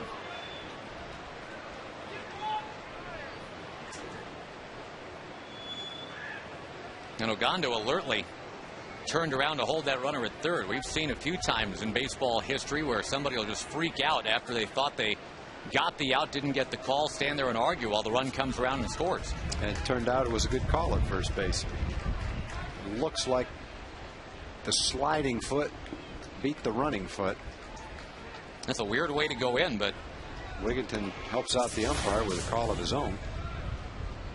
It's funny how with adrenaline you can just sprint over to first base and then stop and realize how bad your leg hurts after getting hit by that line drive.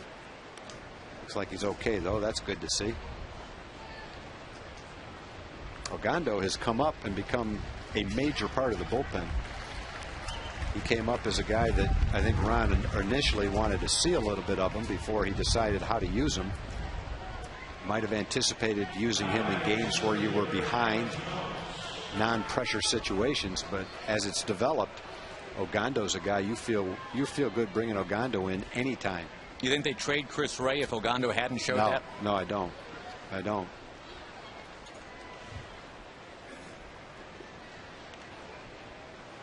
He essentially has come up and assumed that same role. Here is Adam Jones. No relation to the other Adam Jones, the football player with the troubled past.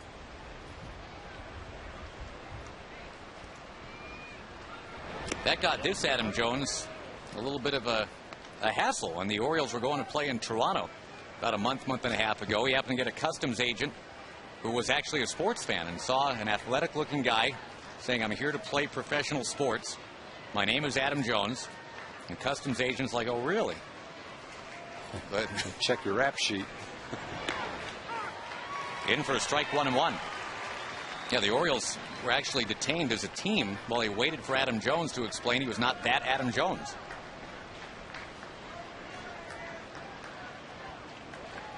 Once that came out, this Adam Jones's mom was aghast. Like, wait, I raised my guy right. He's never been in trouble. Out in front, 1-2. And the other thing you like about Ogando is he's not just a fastball pitcher.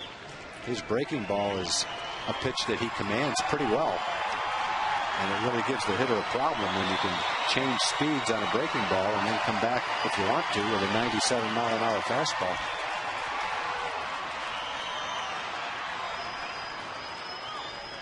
Runner going from first, and a high pop-up. Benji Molina sheds the mask, and right near home plate, he's got it to get the Rangers and the Orioles to the 7th inning stretch. It is still 3-1, and we'll keep it right here on a Sunday afternoon for the singing of God Bless America. And now, ladies and gentlemen, we ask you to please rise and join with the Baltimore Orioles, the Texas Rangers, and all of Major League Baseball as we pause to honor the men and women of our armed services, both at home and around the world. Today, we invite you to join in singing God Bless America with Mary McElree. God bless America, land that I love. Stand beside her and guide her through the night with a light from above. From the mountains to the prairies to the oceans wide with foam. God bless America, my home, sweet home. God bless America, my home, sweet home.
Strong, then there's Army Strong, and by your Texas Chevy dealers, proud sponsor of Texas baseball. Rangers will start with a pinch hitter in the bottom of the 7th inning. They're trailing 3-1. And the All-Star Elvis Andrus in for Benji Molina now. Davis and, well, assumably Blanco to follow. Elvis will hit the All-Star break 6 for his last 37 as he rolls out. Yeah, I think it's not going to be a rest for Elvis. He's going to the All-Star game. I was about to say Elvis really looks like he could use a rest, but he's not going to get a rest. He's going to the All-Star game. These players will get a rest here right now with Chris Davis coming up. Juan Samuel is heading to the mound, and he will make a pitching change, bring the lefty out there to face Davis. So Jake Arrieta, the TCU kid, really represented well today, holding down the Rangers in their ballpark to just 1 run. And he's online for a win. Tell you about the new pitcher for Baltimore when we come back in just a moment on Fox Sports Southwest.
The Orioles go to the bullpen, and they will get the much-used Will Oman into the game, getting into his 45th game before the All-Star break. Well, when you get into 45 games and you've only pitched 26 innings, you've come in for obviously very short stints, 1/3 of an inning, 2/3 of an inning. So the frequency is not a problem because he hasn't pitched that much once he comes in there. And you've got 2 out of the next 3 hitters are left-hand hitters. Got Chris here, and Blanco's a switch hitter. Hamilton is a potential pinch hitter, but he's a left-hand hitter, and then Bourbon's a left-hand hitter. Jake Arrieta, meantime, Tom, sorry about that. That's okay. Back-to-back starts for him on the road with 6 1/3 innings and 1 run allowed. He just did that exact same thing to Detroit. Now, that's 2 pretty impressive young right-handed pitchers the Rangers have seen the last 2 nights. Chris Tillman was terrific last night, and Jake Arrieta was terrific today. They threw strikes, had good movement on their fastballs, especially Arrieta today. Both had good curveballs. Both tough to hit. The Rangers haven't seen a lot of Tillman, never seen Arrieta, and what they saw was pretty impressive.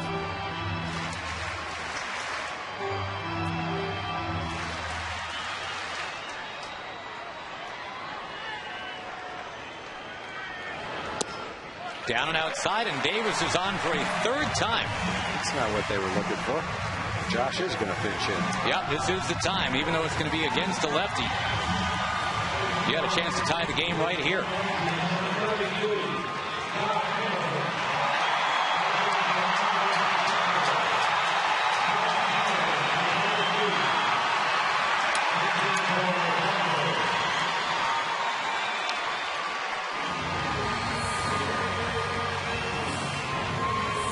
Bowman's given up a 196 average to left-handed hitters.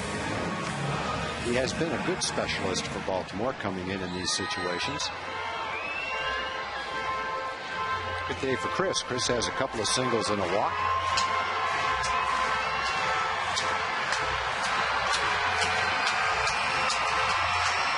Hamilton's hit safely in 31 of his last 33 ball games.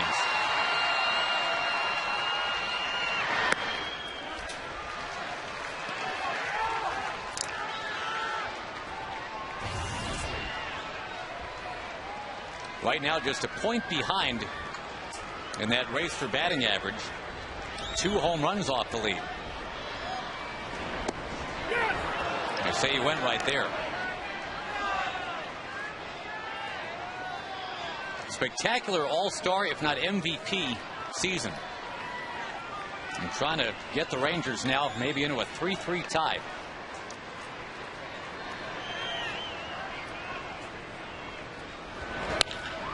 It's not a tie, but it's a pinch hit.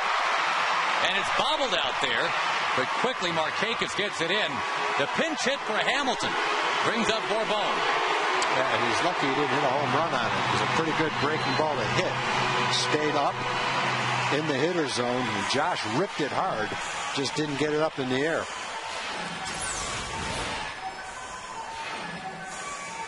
It would be, right in the hitter zone.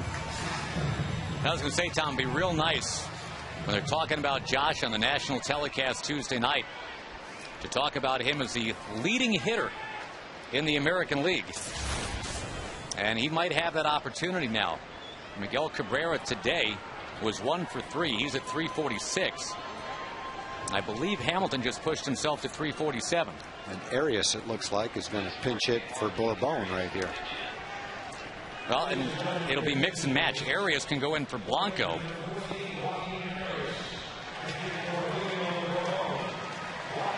Yeah, he was going to go in for Blanco anyway. And now Hamilton will stay in and play center field. Trainer will come in and catch. And Juan Samuel out to the mound again. A good thing these All-Stars have later flights heading out to Anaheim. A lot of pitching changes today. I'll tell you about this newest Oriole pitcher in just a moment. 3-1 Baltimore here in the bottom of the 7th.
It could well make him the leading hitter in the major leagues at the All-Star break. That is up to date, and there's no National Leaguer close to where Hamilton is. Jason Birkin comes on. He's the 3rd pitcher of this inning. Well, it's been kind of an excruciating day for the Rangers. They've had opportunities, but nothing major like bases loaded, nobody out. Not those kind of opportunities, just something like this, 2 on 1 out. That's what presents itself now to the pinch hitter, Joaquin Arias. Birkin has pitched twice in this series. He pitched the first game, a shutout inning. Then he came in a tie game in the second game and got the win. So he's pitched twice, 1 shutout inning each time. Had yesterday off. Arias, who seldom swings at the first one, does right here.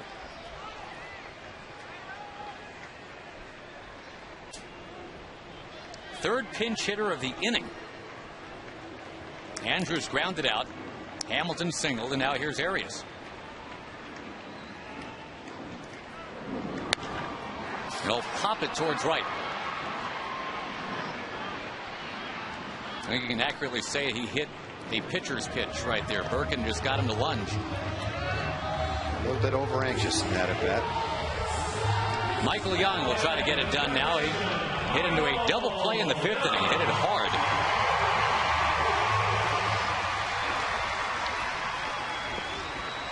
But it still was a double play.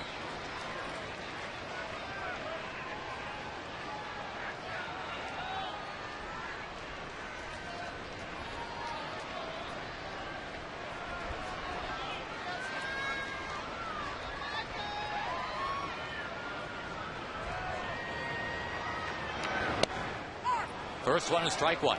Well, Birkin's got a good slider, and that's all he's thrown.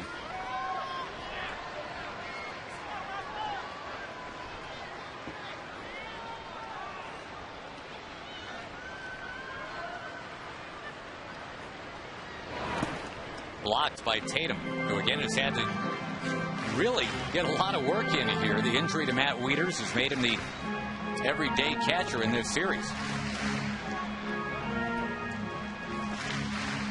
He backed up Ramon Hernandez in Cincinnati last year. When Hernandez got hurt, same kind of deal.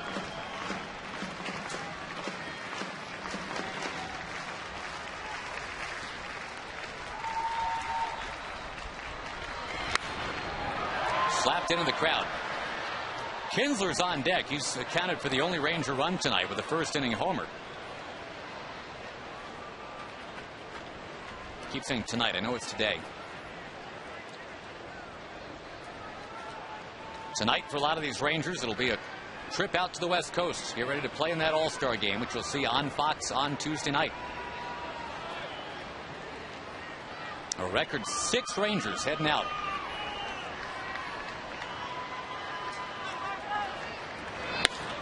Young blasting away in right center field. Adam Jones moving, though, and he's got it.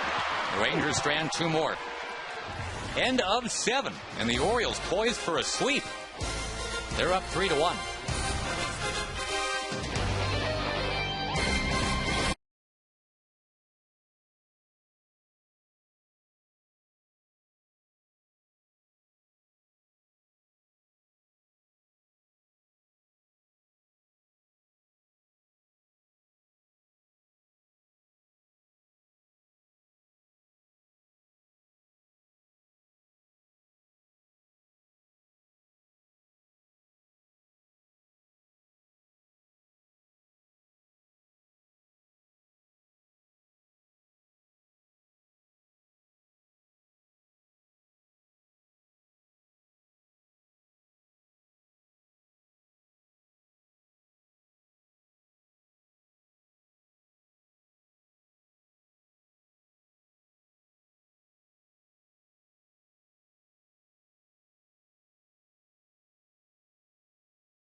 We recognize Stanley Chevrolet for their support of the Kaufman Lions Club.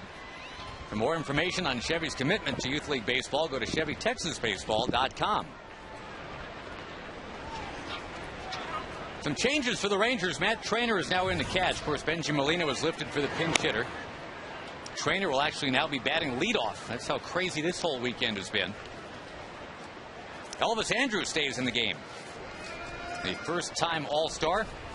He's at short instead of Arias. And Hamilton's in the game in center. Jake Fox will pop one way up there. Davis, with his sunglasses glistening, has got it. We go to Jim Knox. All right, thanks, Josh. Time for the progressive fan of the game. I think we're going to give it to a couple of Christians. They're big time Ranger fans. They come all the time, and they love the Rangers so much. Who'd you bring today? We brought Flat Tom. Flat Tom. And that's your boss? Yes, he's our boss. All right, Flat Tom. Shout out to Flat Tom. There we go. Tom, if you're watching at home, thanks for coming to the game. Here's the progressive bag, the shirt, the hat. Thanks for coming. Tom, thanks for coming. Way to go, progressive fans. Flat Tom, all right. I remember Flat Stanley. Ever read that book to your grandkids, Flat Stanley? Yeah. But that was Flat Tom right there. So, sure was. Yeah. Well, congratulations, the fans of the game. And Craig Tatum sizzles one towards Kinsler. He's got it and couldn't get rid of it. He was set to make a gold star play, and then it just slipped away.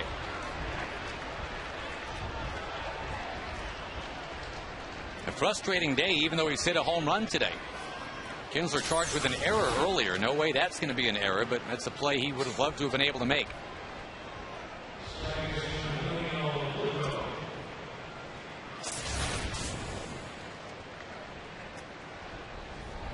Now the double play in order now. Julio Lugo had a big hit back in the second inning on 0-2. An RBI single to get the Orioles on the board.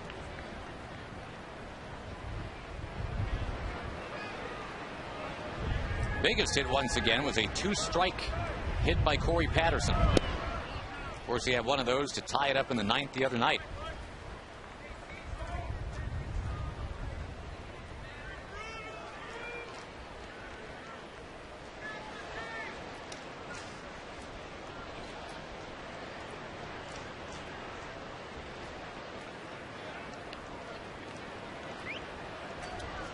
Runner goes, wave and a miss, and the throw down by Trainer.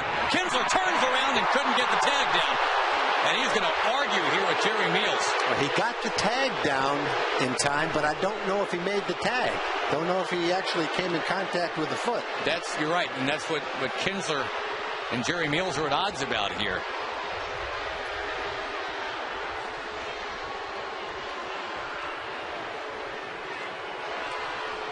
Kind of a blind play right there for Kinsler. Had to whirl around.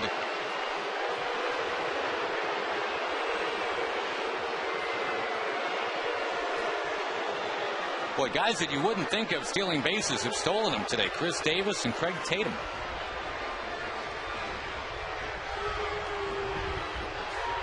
We'll take a look. Well, it's a hit and run. The throw is on the shortstop's stop side. The tag comes, it looks like on the back leg, and then the question would be, does the front leg get the bag first? And I think he's out. I do too. Because he touched the back leg, and the front leg had already gone by the bag. I think he's out. Misses the front leg, okay, fine. Touches the back leg, and the front leg wasn't on the base. I think he had a good argument. First career stolen base for Tatum. Even in the minors, 5 years in the minors, he only had 6 total. And first in the big leagues, and Kinsler didn't think it should have been.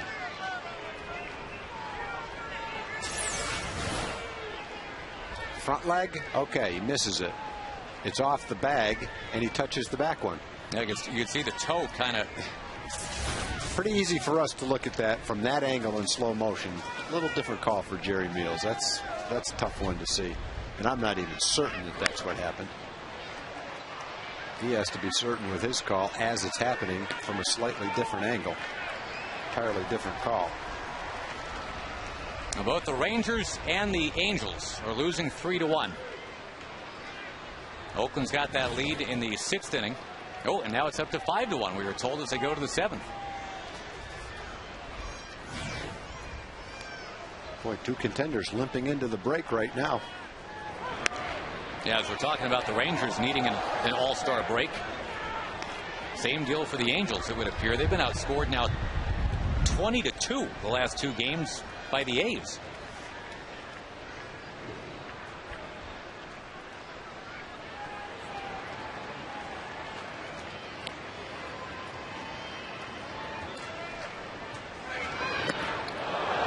Soto lost the bat as he had to dive out of the way.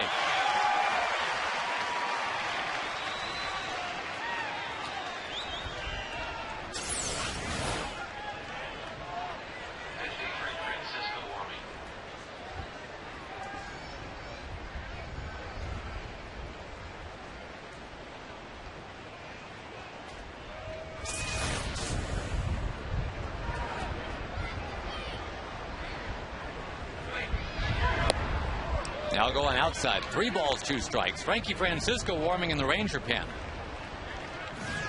Been a ton of mid-inning pitching changes today on a warm day, so the fielders have been out there a little longer than usual.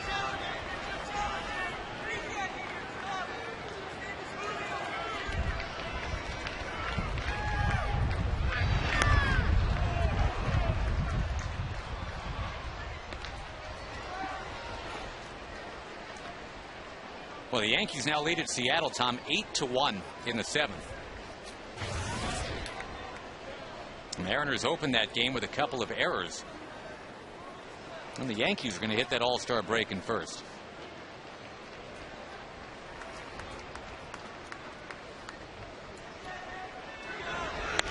On the ground, it skips off the mound. Andrus now has got to gobble it up and get rid of it. Close play, safe the call. And here comes for a 4th time today, Ron Washington out to argue with an umpire. I was going to say, one of those has got to go my way. Because it hit the mound, everything slowed down. Dale Scott is a guy that I know Ron Washington respects a lot. And vice versa, but he's going to go out and at least state his case here.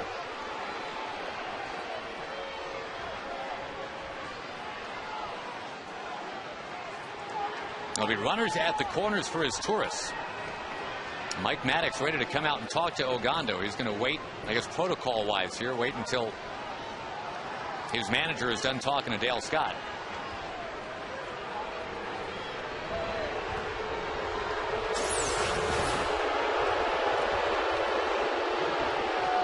See it slow down when it hits the mound.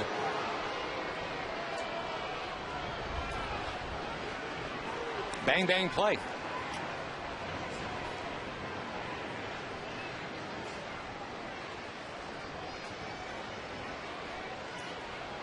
Well, Dell, if he calls it the other way, he's probably going to have the Baltimore manager out there. So he's got one that was probably a tie, and whoever didn't get the call was going to be upset. What it does now, though, it puts a man at third base with 1 out, scoring a lot of different ways now. Hope to get a double play. Yep, that would be ideal. His Torres and Patterson both. Those are the 2 Orioles in a short sample this year who have really just been tough outs for some reason.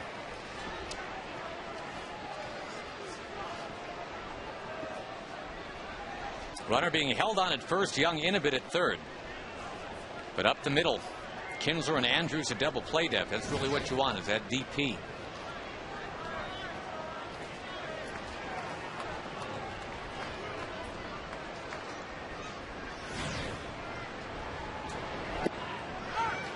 First one, a good one.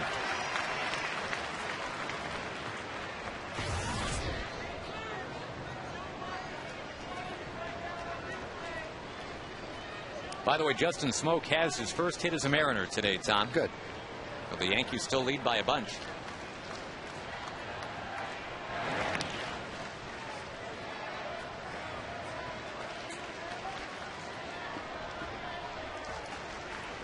Wilson, O'Day, Oliver, and Ogando today. CJ lasted 4 1/3, throwing 110 pitches. Actually 4 2/3. Only allowing 3 hits.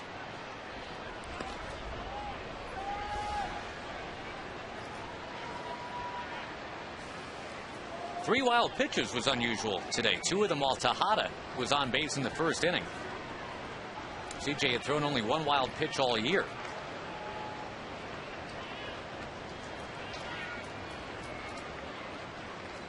But again, only 5 hits total allowed by Wilson the last 2 games.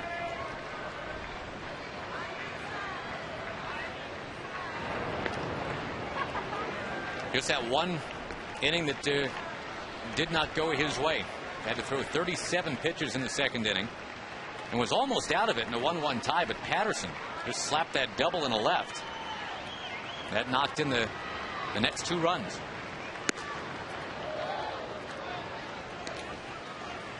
A 7 RBI series for Corey Patterson after he started the series, striking out all 3 times against Tommy Hunter.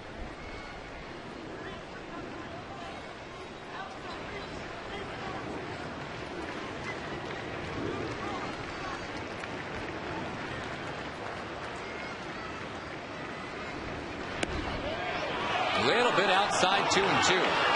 These fans who have been sitting in the 95-degree heat all day, they're moaning with every close call now. It doesn't go the Rangers' way.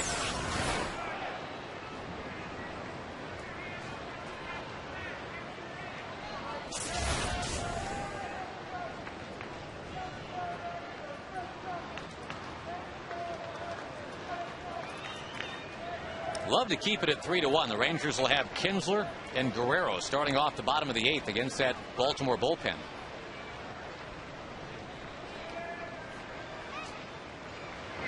On the ground, there you go. Andrews, Kinsler, Davis, stretch, double play. That's a big one right there. Tough guy to double up. Boy, as the right guy's turning it. And it does stay 3-1.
On to the bottom of the 8th, and the Rangers taking on the Angels July 22nd through 25th here. You can bring the whole family out with Coca-Cola Total Family Ticketing. You get 4 tickets, 4 hot dogs, 4 Cokes, a parking pass, $20 worth of sports park tokens, all for as little as $60. Sponsored by K-Love.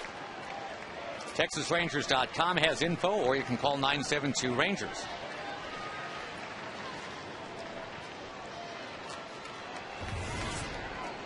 Birkin to Kinsler here in the 8th with Guerrero on deck. The Rangers have scored just the 1 run on the Kinsler home run way back in the 1st.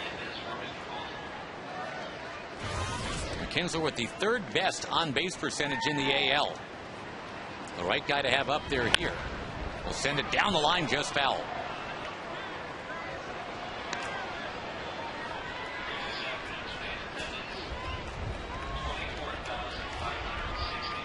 $24,566 just called into us as he paid attendance today.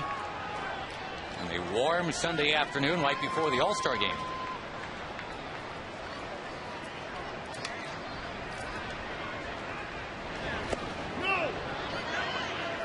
No swing.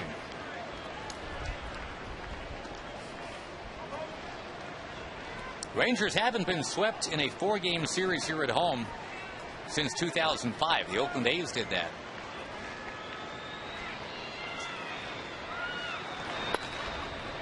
Roller to third. Tejada. Got him.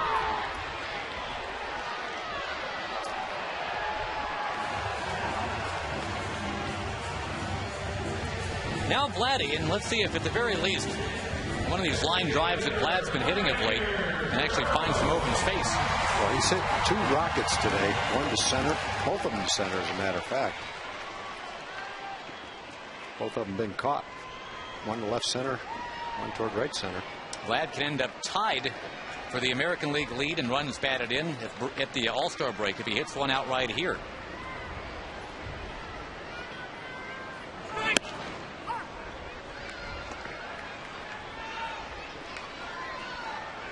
The Rangers have stranded 7 today. So look at David Hernandez now in that Baltimore pen. Baltimore has stranded 9. So I guess you can accurately say both teams have had a chance to do a little bit more than what they've had working right now.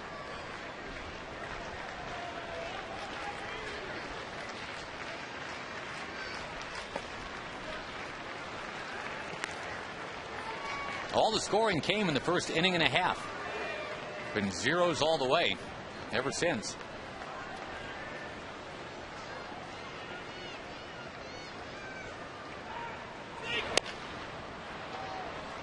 Doesn't look like Birkin's the kind of guy that you can just drive one off of.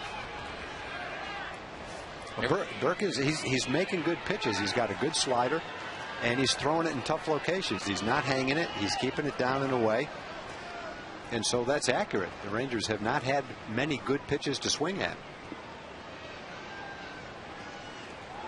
Former Clemson Tiger deals a 2-2 to Vladdy. And another chance for Tejada. And another slider. It was exactly where he wanted it, low and away. The Oriole relievers have pitched well for the most part in this series. Yeah, they really have. And the only extra base hit all day for the Rangers was Kinsler's homer in the first. Other than that, they haven't had more than one hit in an inning. Yes, they have. The 5th inning, they had a couple of singles. The double play ended that inning.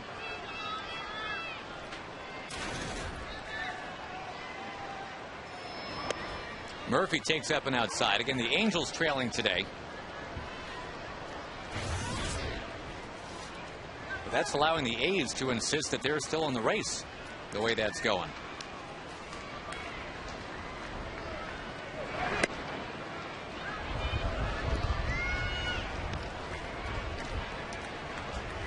The 3-team races are for real in the AL East and the AL Central. The East, you've got the Yankees, Tampa Bay, and Boston bunched within 5 of each other. The Central's even tighter than that.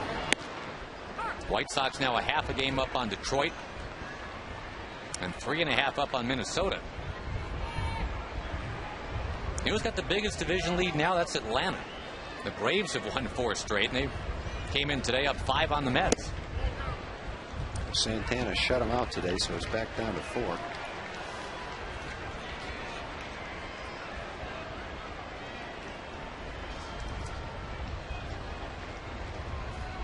On 3-1 to David Murphy. It goes back in the crowd.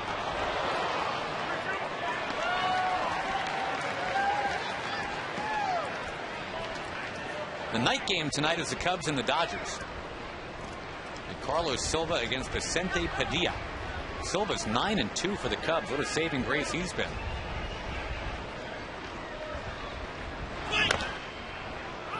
Not that the Cubs season is anything other than in the tank right now, but it would be even lower into the tank if it wasn't for Silva. Yeah, if they still had Milton Bradley and not Silva, not only would they be in the tank, they'd be unhappy. Unhappier. Yeah, without Silva's record, they're 30-47, but Silva's 9-2. Murphy takes a stroll here, and Nelly Cruz will come up. What do you want? Home run hitter at the plate, tying run. And again, all game long, it seems like we've been talking about the Rangers being one big swing away from being right where they want to be, and here we are again. And getting a base runner makes sure that Josh Hamilton will at least hit in the 9th inning. Hope he hits in the 8th inning, but he'll at least hit in the 9th inning. If he hits in the 8th inning, the Rangers will be in shape. he'll be possibly the tying runner. Possibly the Rangers will be ahead if he hits this inning.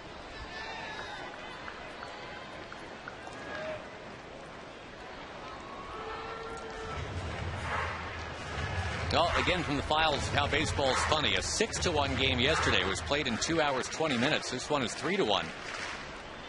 And it's looking like at least 3.5 hours today.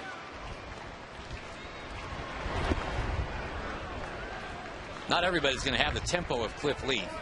That much we know. Well, Mike Maddox said something interesting. He talked about the concept of osmosis.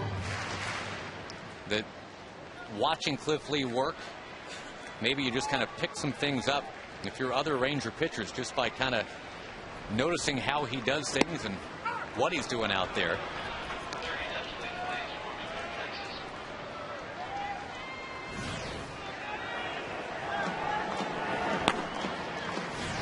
Neftali Feliz up in the Ranger pen.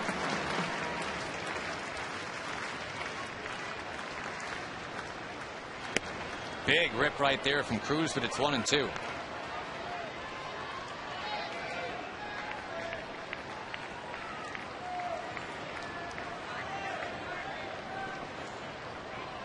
Nelly didn't miss a homer by much last at bat. He hit a foul down that right field line.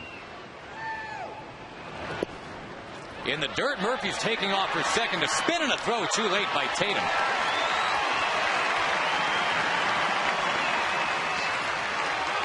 Blooper could score a run, get you one run closer anyway.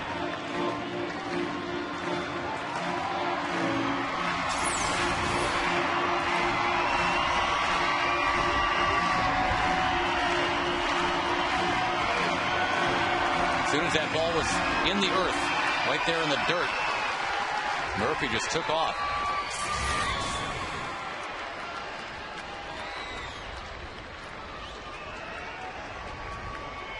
On 2-2 to Nelson Cruz.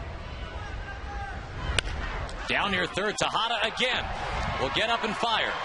He is 3 for 3 in this inning. And a frustrating turn for the Rangers. If that ball kicks away from Tejada, they're back in business. But at the end of 8, it is still 3-1.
As we go on to the 9th, and a quick reminder that on Fox, Tuesday night, a 7 p.m. start time Central Time.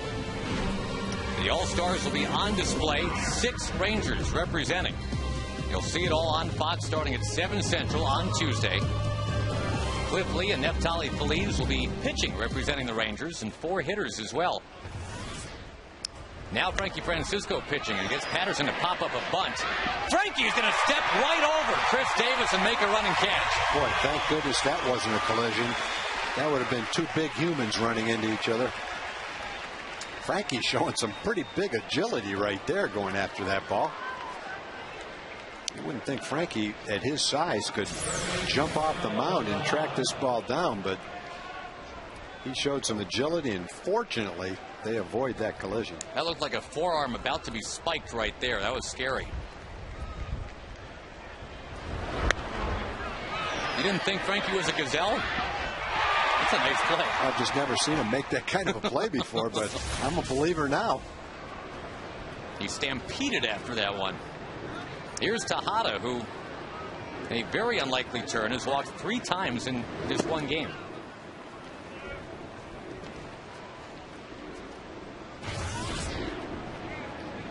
You'd mentioned earlier, Tommy had only 11 walks all year before today.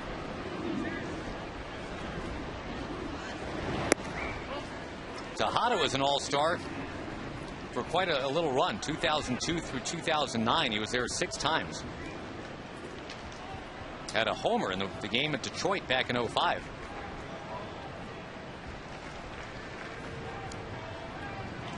That's the one where Mark Teixeira hit a home run too.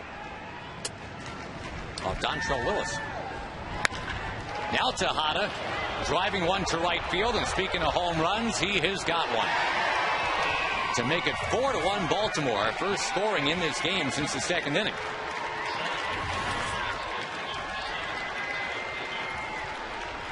This is quite a little afternoon for Miguel Tejada. He's played a sparkling brand of defense over there at third.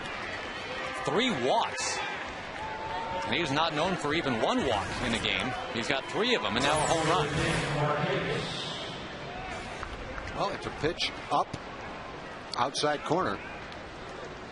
And Miguel still strong enough to drive that ball to the opposite field, just barely out of here.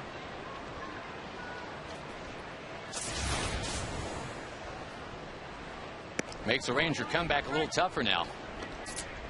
Wow, the Orioles, who came into this series with 25 wins and 59 losses. A chance to take all 4 in Arlington, where the Rangers had the best home record in the league. You never know.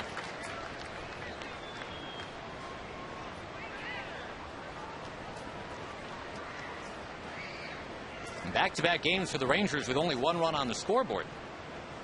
Yesterday scoring on a wild pitch, today on a Kinsler homer.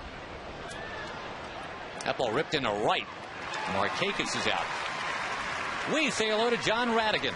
Yeah, Josh, tonight on Rangers Live, we're going to talk lots about this Rangers comeback. And if it doesn't happen, we're going to focus a lot on the great first half of the season and looking ahead to the second half of the season. We'll try to brush over this series. If the comeback doesn't happen, we're still believers, though. Mark McLemore, Jim Sundberg, and me tonight on Rangers Live right after the game, guys. Thanks, John. Yeah, I'm with you. 50 wins at the All-Star break.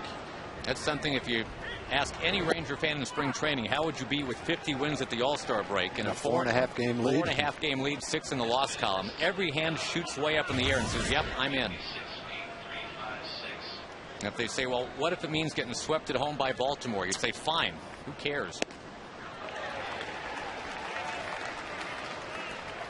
Obviously now you just got to make sure that this is indeed just a little blip. Not the beginning of a tumble. The Angels are still losing. 5-2 now in the 8th inning. Bobby Abreu's home run has brought him back a little bit.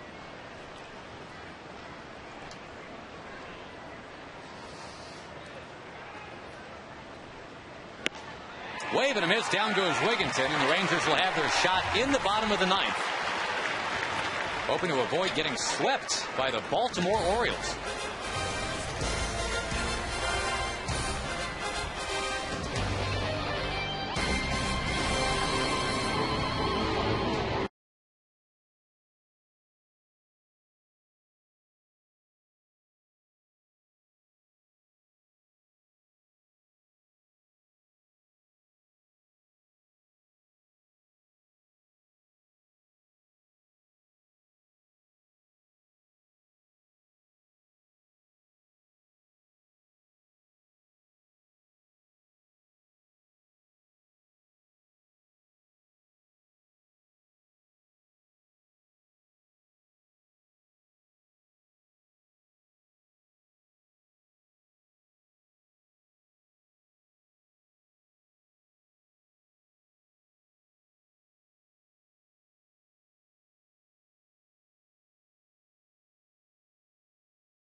Airlines. Go to southwest.com, grab your bag. It's on. By Progressive for a money-saving car insurance quote, call 1-800-PROGRESSIVE. And by the Ford F-150. Check out the 2010 F-150 and drive one. Ford is the best in Texas. From the files of Who'da Thunk It, here is Alfredo Simon trying to secure a 4-game sweep for the Baltimore Orioles in Arlington. The Rangers had a homestand here, Tom, populated by the likes of Baltimore and Cleveland. And it's entirely possible that on this 10-game homestand, they'll end up 3-7. That's coming off the spectacular month of June. It has the Rangers in first place, and they'll have their opportunity here if they get 3 to tie or 4 to win. You feel a lot better about things heading to the break. Well, Simone has come in and saved a couple of games and thrown the ball real well, but really the whole bullpen has. They pitched somewhere around 14 or 15 innings and only given up 2 or 3 runs. So they've been a big part of this series for the O's. Nice play with a glove. That's what you bring one for. Yeah, that's why you stay all the way to the end. Hope you get a shot. Crowd of 24,000 plus today on this warm Sunday afternoon. Last chance to see the Rangers in Arlington until the Angels come in July 22. A Thursday night. Socked into center by Andrews. Will be heading off to Anaheim along with 5 of his teammates very soon. Again, the Rangers will be in Boston right on the other side of the All-Star break. Tommy Hunter at 5-0 will be matched up against the knuckleballer Tim Wakefield. I don't know how you feel about that, Tom. For most of these guys, they won't have seen live pitching in 3 days, and then the first thing they'll get is a knuckleball. I don't know if that's good or bad. I don't think it matters, because even if you've had batting practice played in a game for a week straight, you face a knuckleball, you're kind of at the mercy of the knuckleball. If he's got a good knuckleball, it's not going to matter. And if he doesn't, you should be able to hit it anyway. So I think in that particular case, it won't really matter.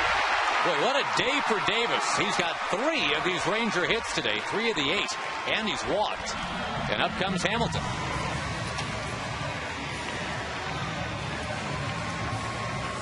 It's great to see Chris come back after the hard work he's put in. Remember last year, he was sent to the minor leagues and came back and hit over 300 for the rest of the year after hitting over 300 in AAA. This year he went down and not only hit over 300, he was leading the league in hitting around 350. And now he's come back again, and hopefully the results will be the same. It'll be a real boost to that part of the lineup if Chris comes back and swings the bat the way he's capable of. Even last year he hit 238, but hit 21 home runs. Yeah, that's right. Well, here's what's on the line for Hamilton. If he gets a base hit here, he will be leading the majors at the All-Star break in batting average. If he makes an out, he will not. He will be the guy that gets to the All-Star break with the highest batting average in team history. Pudge one year was at the break at 340. Right now Hamilton at 347.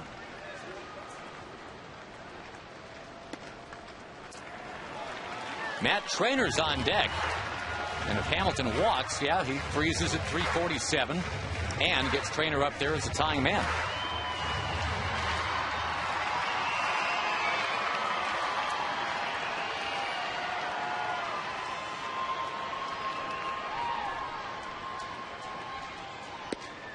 That's a strike, 3-1. Well, the Orioles have the bullpen going. They're not taking any chances.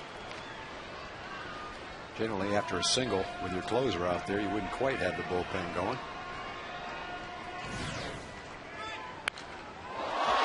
Look out, the bat ends up deep into the crowd. I see a ham bone, says that man.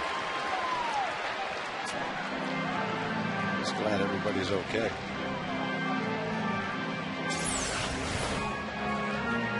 Well, that is some kind of distance on the bat toss right there. Look at how far that thing went up. And look at the empty section of the seats right there. That little boy getting out of the way. Wow. There's not many games where that little section right behind the dugout is empty.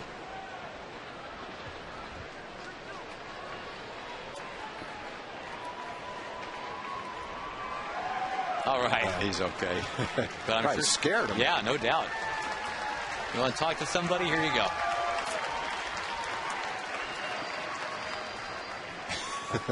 On 3-2. Hamilton to left field. The boy goes right to the man of the series, Corey Patterson.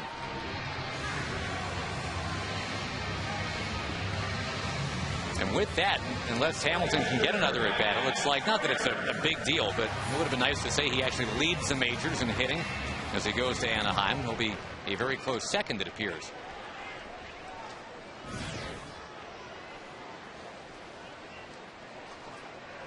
Michael Young is on deck. Great to get him up with a chance to tie it. That'll mean Trainer's got to get on.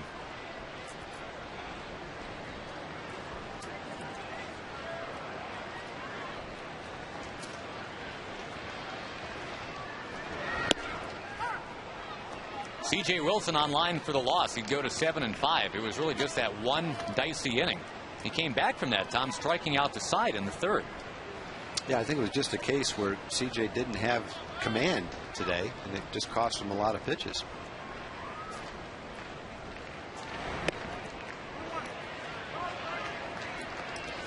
Jake Arrieta out of Plano East would end up with the win in a ballpark he's quite familiar with.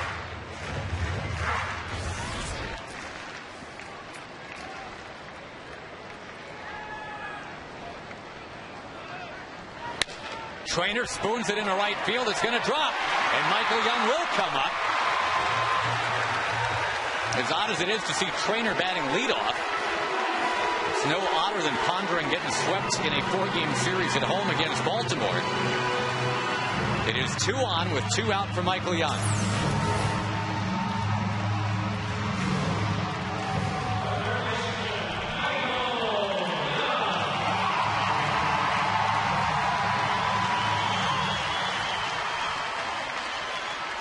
The Rangers now out hitting the Birds 9-8.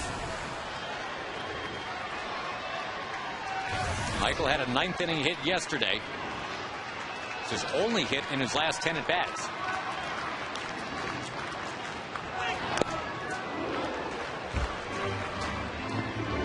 Rangers live after the game, don't forget. I think what you have to say for these 4 games is the Oriole pitching staff has had a good plan against the Ranger hitters, and they've implemented it well by throwing strikes, making quality pitches, mixing up their pitches, and throwing them to areas of the strike zone where the certain hitter has trouble handling the pitch. Young to right field, not quite enough of it. And Baltimore has come in here and swept the Rangers. And if the announcer sounds surprised, it's because Baltimore came in at 25-50.